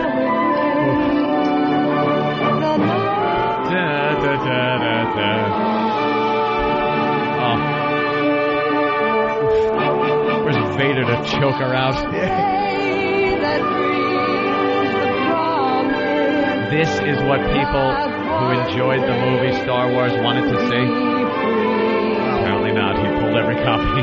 People don't realize that this got the voice of a...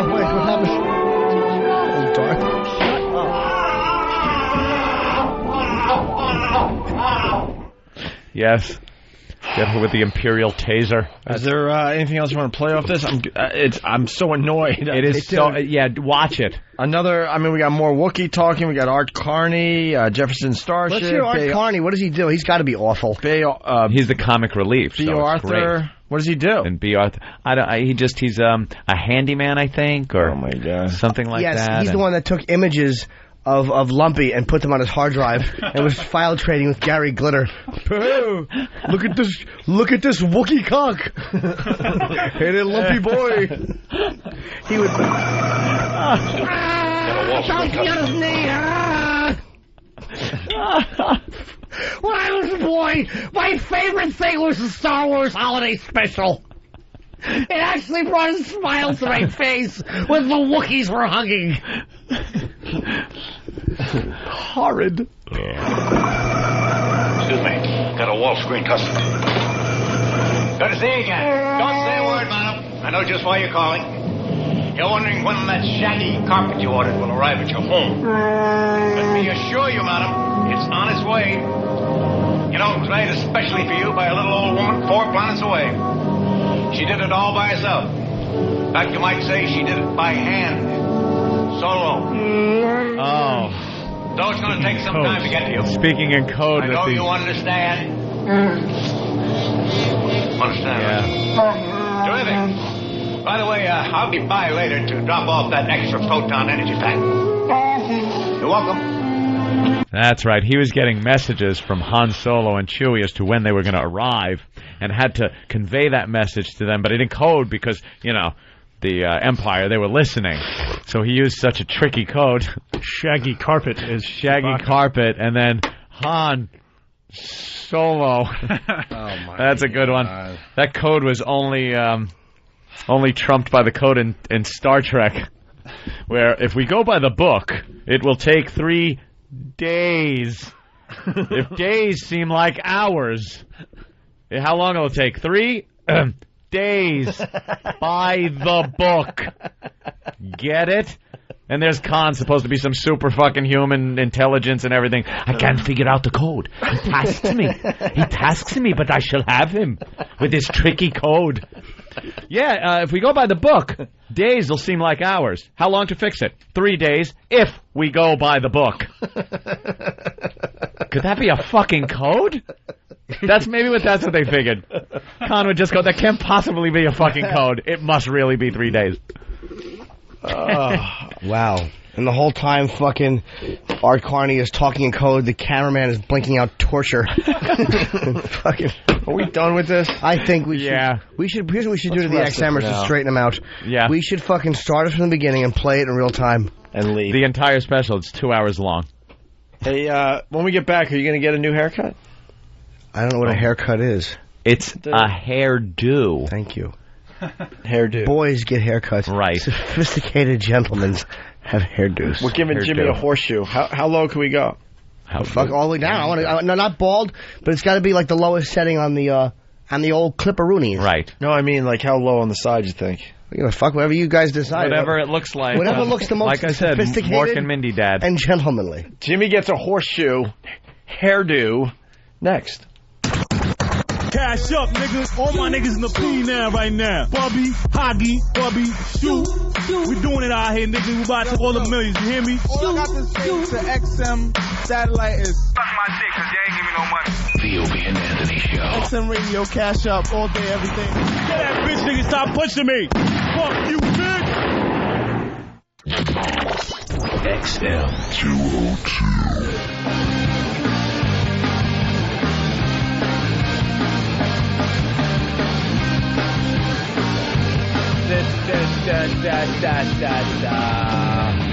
What was the first sequel? Sequel ever? Yeah. Does anyone know the answer to that? Yes, I do, actually. No, you don't. I do. I'm not buying it. Okay. First sequel ever, I would say... It was the Manchurian Candidate Takes Manhattan. Could have been. What was the first sequel? Really? Loads of Laughs 2. Yeah? It was the sequel to Birth of a Nation. I was just thinking of something that Planet of the Apes was sequel to. And, oh boy, do I have one. Oh, goodness, no. Oh, no, I can't. You know the answer, Travis? Well, I just Does she? Googled it. Oh. And Ant wasn't far off. It was a sequel to... There was a sequel to Birth of a Nation? Yeah, Fall of the Nation. Follow the Nation. No, Fall of. Oh, Fall of the Nation. Aw. Yeah, the year after. Sounds depressing. Yep. Birth of a Nation was a great movie. Roots was a great series, too. Is that the sequel to something? I'm not sure why. I don't know who it was or not. Oh, my God. Let's give I don't know. I just wasn't sure if it was. It was a great series. I met Ben Vereen outside of XM one day. Ben Vereen? Oh, maybe there's a soft shoe for you. Maybe there's some other people out there that have sequels for us today. All right. Sequels. We're doing a bit called sequels. Sequels. If you have a sequel to a famous film, give us a call. Like Renee's Vengeance. That's a sequel to Jim's Rape. Huh? She comes over. She's mad. Thank you. You took we a both mediocre... pile into a tree. Well, I will say that you did jump on board a vehicle that was really trying to right itself to begin with. I always hope I could just kind of grab the wheel and steer clear. What's this? What the fuck? There was just some cross-eyed guy on. Danny's just laughing at a cross-eyed guy on television. Well, of course, you got it. Yeah. And I have the Hey, look at a piss-eyed asshole on TV. Time to get give Jimmy a new hairdo. Hairdo. Let's do this. Well, how about my cape for my hair so my hair doesn't get all over my shirt? Yeah, where's that purple? I was certain that we decided that. Sam's ready with his camera. I was certain. This is yes, we know that other shows have given these. So before they go, they're stealing that from. Hey, let me tell you something. We'll give haircuts. My fucking hairdo I came in with one day, uninspired from. Oh my God! Do you want your hair washed before this? We know they do We know they do haircuts. Well, I suggest that we get somebody to get some tape and fix this, so I don't get hairs all over the place. Oh, right. There's nothing more unattractive than hairs. Yeah, I figured you wouldn't like the much hair. Yeah, I'll tell you something too. That Lumpy is a tattletale. Is he? Yeah. Thank God no one can understand him. Yeah, he just went. I bet he did. Yeah, he did. That was before he was griping about it. Did Eric just say we don't have tape? Are you kidding me? Hey, Jimmy, turn around. They want photos. How much clips are in the back? The studio audience wants photos. Turn around. There you go. They're laughing as it's purple and. I don't want to get hair down the back of my neck, Dan. Is this clipped properly in the back? Don't just clip the front, clip the back. Where's the little brush that they go? Where's the 400-pound homoerotic man, Andy, who used to rub his fucking crotch on my elbow? Can I stand in, please? Yes. What was the song he sang? Conundrum? Pendulum. Get it right. It's Pendulum from Stephen Carr, Ben Foundry. Guys, sequels are coming in. Doug from Jersey. Philadelphia is the sequel to Brokeback Mountain. It could be, sure. Come on, let's get started. The Brady Bunch don't movie. make me look stupid, Dan. All right, Jimmy's getting a haircut. I won't be ignored, Dan. Now, do you have a model to go off of? Yes, the Conrad Janis. Let's see. That's perfect. God, you're doing that. All right. Get a nice straight line. Make it look good. Start just a straight line right up the middle. Yeah? Yeah, why not? I would do the outline first. Oh, really? I would have. Too late now. Oh, my God. Look at that. God. Shave that head. Now, make sure you know how far. See, that's why I'd go around the edge now. Do me now. a favor. Let's establish this now. If there's hair on my head you need to remove, don't blow it off. I just felt Danny go on the top of my head. Oh, that's not I'd good. appreciate it if that didn't happen again. Danny, Thanks. you must now do the outline where the horseshoe is going to be, or else it's going to be uneven. Very careful. Find some landmarks. And don't go too low. Go too high if you have to. Yeah, you could always... Right. Measure twice, cut once. Something like that. Hey, I remember that. Yeah. It's not a fucking ice sculpture you're making. Get to it. Why aren't you going around in a line like that way? I wanted to see the line first. No, just No. I mean, just, cut. My God. There we go. All the way around. And make sure you cut the front good, too. I don't want any hair sticking up. Jesus Christ. Like a plucked chicken. Fucking. Wow. Yeah, that's a pretty good razor, huh? What do you think, Jim? You're not feeling any pain or anything, right? No, I wouldn't just sit quietly and take it as he's slicing skin tags off. Frut, frut, frut, frut. Those things that fatzos have on their necks. Frut, frut, Popping frut. off like Cocoa Krispies. That's what it sounds like when a skin tag pops off. Yeah. Can you spin, please? Oh, spin in your chair? I don't have enough cord, I don't think. Okay. Oh my God! Yeah, How's that, that's son? that's good. Oh Jesus Christ! My father was prematurely bald. He went bald when he was 17. Oh my God! That is really funny. Don't make Danny laugh. Get the other half there. Oh my Go around. Don't make me look stupid. Jim Norton, bank manager. Your son is attempting. Yeah, that's right. I want the Dilbert Grady. Grady. There's his mark, and now he's wrapping around the other way on the left side of Jimmy's head.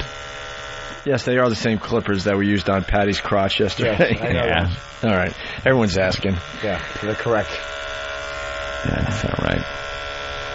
Like they say, you're supposed to go from vag to ass, not the other way around. I may not have headphones on, but you don't whisper good.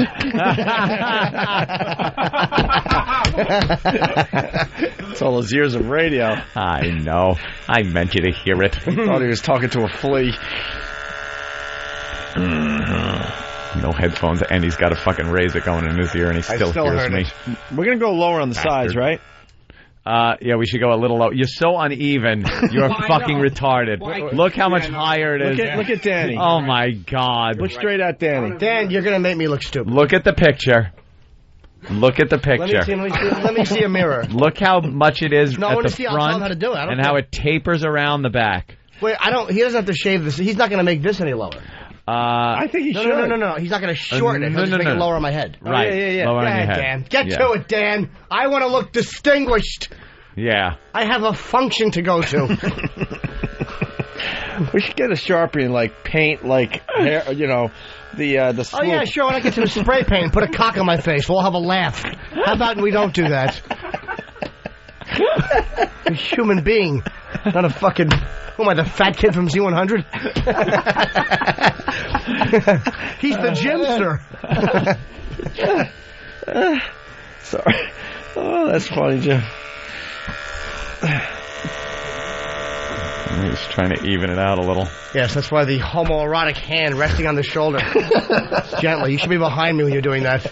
Just whispering it's okay. Yeah, it's kind of looking good. More sequels coming in. Matt from New York City. It's a Wonderful Life, the sequel to Schindler's List. Oh, wow. Let me see. Oh, I like it. It looks good. It's distinguished. Yeah. I think you need to taper a little bit of the, so it's, like you could take the razor and tilt it a little and just taper, because it's such a fine ledge, like, it's a perfect ledge of hair. Yeah. So more of a thinning, like it would be thinning. Very slowly kind do of. it. Don't do it extremely. Yes. I want to keep a lot of this hair to show the juxtaposition. Yeah. As you round it off in the back properly, young Dan? Wait. The back has to be a little lower. A little lower? Doesn't it kind of scoop in the back? Yeah, I think it swoops down a little. Down a little more. It doesn't have to be exactly Very like his. difficult. That Yeah. looks really bad. That's good. I want to look distinguished. Yeah. So, and if you taper it, it'll be like you just got a nice haircut. This is a gentleman's hairdo. Yes, it is. You should be at a cocktail lounge ordering a Manhattan with that. I want to be a gentleman with a gentleman's hairdo. Then don't shake your head. What? Don't move. Oh my God, that was close. And now, just thin a little bit. There you go. It's like artwork. Hey. Being a little artist. Oh, that's good. See, now, it's all in the details. Yeah, that's I working. just can't wait to wake my girlfriend up when I get home and try to fuck her with this haircut. That's right. See how wet you get now, Toots. Put on your best acting hat. Oh, shit.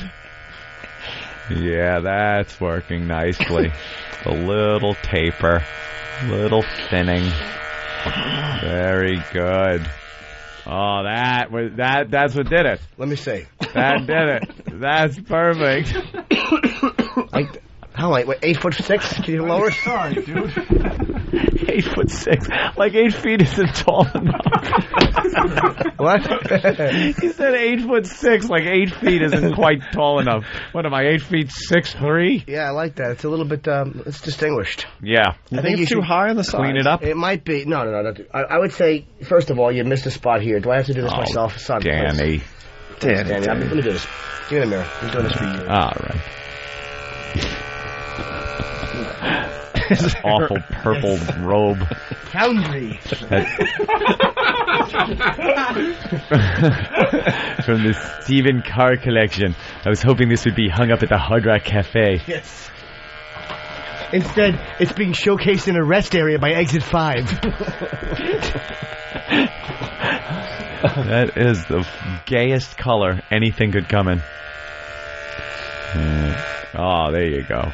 Yeah, the tighter you get that bald part, the better the contrast. Oh, yeah. Of where the horseshoe baldness. Wow, that is funny. I'll tell you, on anyone else that would make anyone look real old and older, Jimmy's just got such a baby face that it just doesn't affect it. He kind of looks hip. Yeah. You could actually start a new hairstyle. You're pulling off the fucking bald guy horseshoe. Now fix it like, make it more even. I chopped it a little bit, but I just want to... You're pulling off the old guy horseshoe baldness head cut. Maybe I'm debating getting actually... Ooh, thanks a lot, Dan. I won't be ignored, Dan. Pushed in his stool. We're tone-eyes tomorrow. All right, we get it. I know. You'll have 9 options to put in that fucking shotgun thing when you realize she'll never love you. 9 options to hit that shotgun trigger. Shotgun thing. Way to spoil a joke with no word. Yeah, make it nice and even, Dan.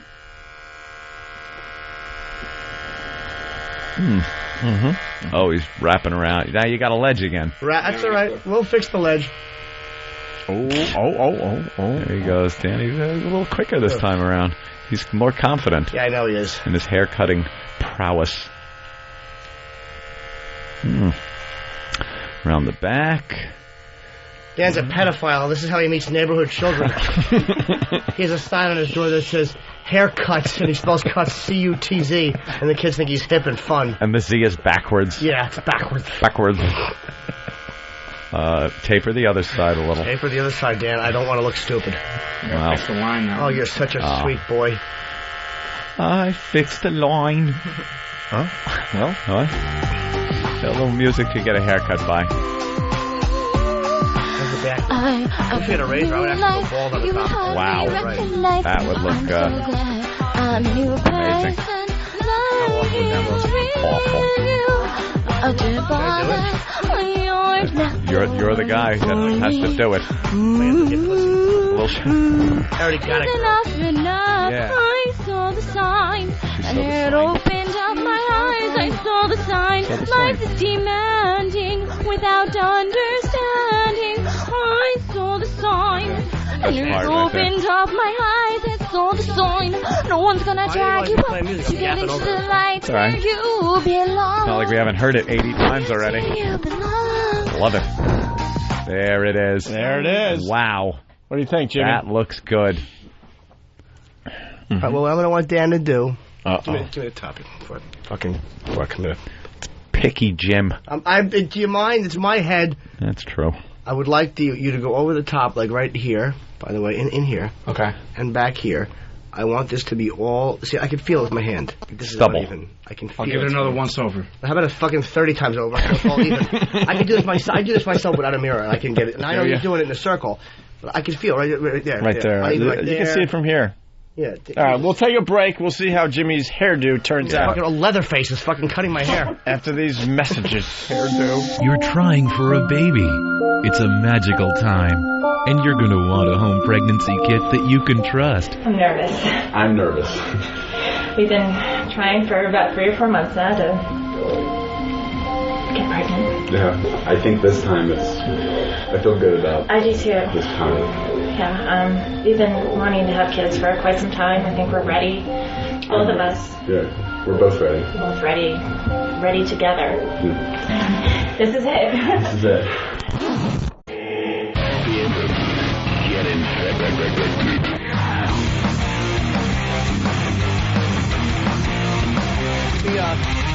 We're back with the Opie and Anthony Show. We got Eric Logan on the line. Elo.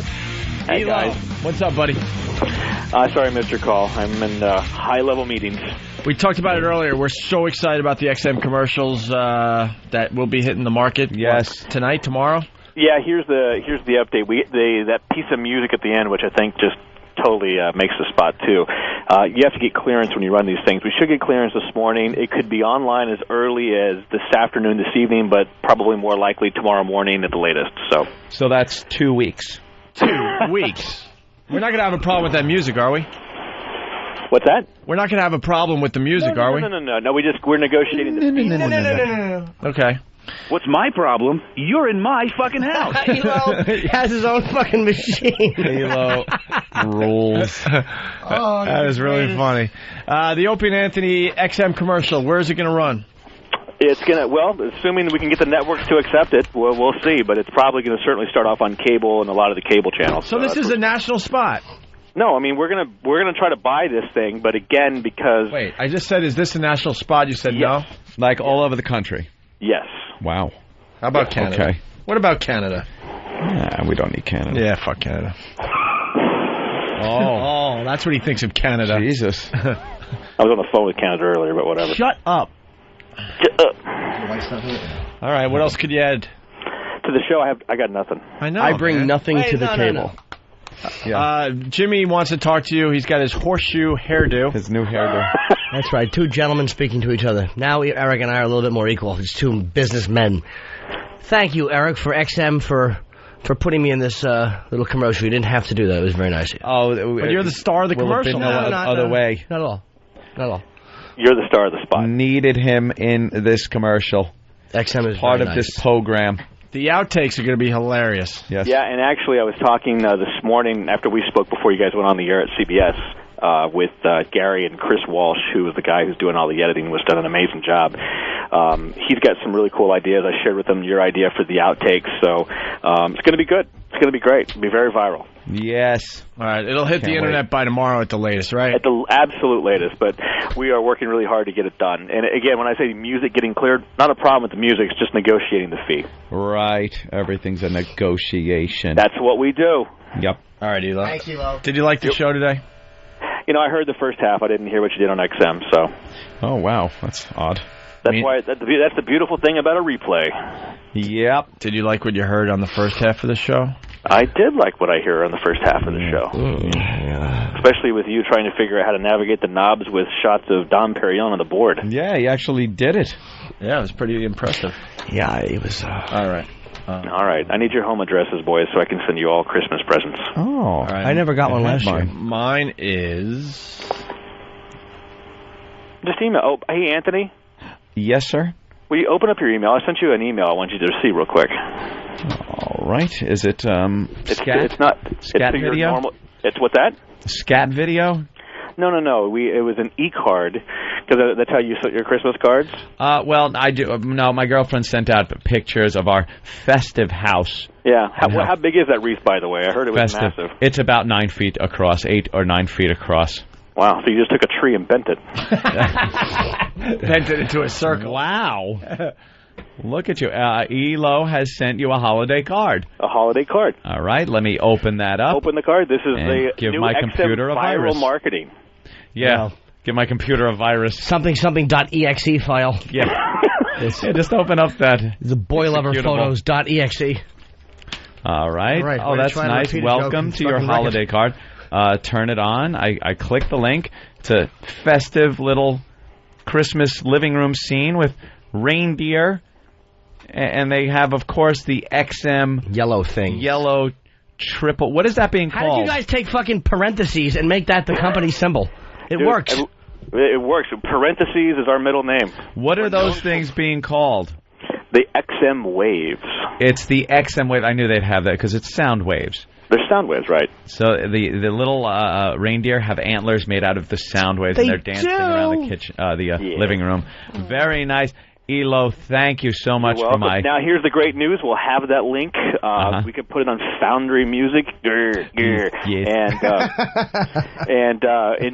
all of the pests around the world can send the XM love. Yes, because I see that there's an XM special holiday offer right there on the card. Right? Yes. Holiday offer for you to buy your very own XM, and you can even tailor it and custom it. That's why yours had a menorah for your neighborhood. Thank you. Hey, no one ever told me what I was billed for at XM. What was I just billed for? What were you billed for? Yeah, I got a bill for like $200-something on my credit card. Oh, I got that too. What is that? I mean, it's for radios. Okay. Subscriptions. Tell them buying your Christmas gifts. Remember when we first got here, and people really didn't pay attention to us in corporate? Right. We were ignored completely, and I tried calling up and actually getting maybe a couple of free radios, and was so disgusted that I couldn't get free radios, even though I was an employee, that I just went online and bought them myself. So I'm paying for them. Okay. I pay subs every year. And then my brother and sister and everybody else calls me up and says, hey, it's coming up. So I dole out the cash. My girlfriend really wants an Inno. So she can a pink one? Yeah, but no. I don't know if I want to get her one. Because there's a lot of replays from this year that I don't know if I want her to hear. Oh, my God. Are you trying to steer her clear of the show? Yeah. I told her I was on fucking Scott and Todd. I'm like, no, I'm Greg on Z100. I just sound different. Oh, Jesus. Hey, no, I don't mind. She just sent me a text message. You're out of TP. I'm going to have to start using your pillowcases. And I didn't get what that meant. And then she wrote back, TP is toilet paper, which makes me laugh. She has to shit. Of course it is. All right, Elon, we're going home. All right, you guys go home. Guys, I'll buzz you and let you know when the spot's online. I'm working with Steve on it right now, but it's... And a thanks to Gary Hahn, who called me around Thanksgiving, and I never got back to him. Oh, well, because I'm self-centered. Nice of you. He loves the show now. No, I know. It's good. We turned him around. Hey, Line of the Day, sponsored by BowDogFight.com. Log on and watch American fighters battle for the right to represent the U.S. in a bout against the Russians. It's all on BowDogFight.com. About what? It's about. Oh, about. It's a... Bout. Do they in Canada? Do they still say it like a boot? A boot. It's a boot. Silly Canada. They are. We love you, but like a retarded little brother. When are we going to go to Canada? That's what I want to know. I want to go in the spring. How about the summer from Montreal, the comedy festival? Roy, no summering. Love to broadcast up there. Get all the comics on the whole time. Not during the summer. Every it's not, day, Anthony. July 4th, you'll freeze your balls shit off. In your hat. Roy. Nice language for his mother. Roy, what's up? Yes. I just wanted to call to say you guys got a lot of fans in Canada. Thank you, Roy. And the car crash kind of hurt. Why? Elo gave Canada the car crash. Yeah, that was Elo. Oh, Elo, you bad. No, we love Canada. I know. We're dying to get up there, dude. Listen, I work in an office where there's 5 guys that have Sirius subscription. I'm always defending you guys and battling the. Mm-hmm. So I just wanted to say, hey, I love you guys. Thank you, and tell the other guys at the fucking methadone clinic that we say thank you. I reached for the drug. Hold on, sir. Let me just acknowledge how fucking horrible that joke was. I reached for it, found it, and then it sucked. Yes. All right. I just Wowee. Yeah. Thanks, love buddy. You guys. Take care. You're like Joke Samson. Yeah, my sense of humor is attached to my hair. Fucking. Oh, that's great. Here's the run-up line of the day. What's the first sequel? Really? Loads of Laughs 2. Oh. Yeah? It was the sequel to Birth of a Nation. Ooh. Damn good one. Very good, Anthony. Seems like I just said that. Here's today's line of the day. Let me get my shades on for this one. Here comes the line of the day. Line of the day.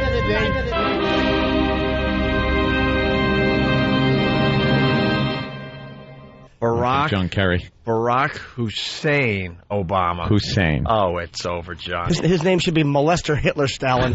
That would be a little easier to vote for. Stupid. So remember, Obama. Molester Hitler Stalin. And you said Hitler first, by the way. I have to credit that. Anthony gets the assist on that one because No. Anthony has said Hitler first. But and I just when are you talking about? The first day on the air, or every day after that, or first? No, when someone said, "Who do you admire?"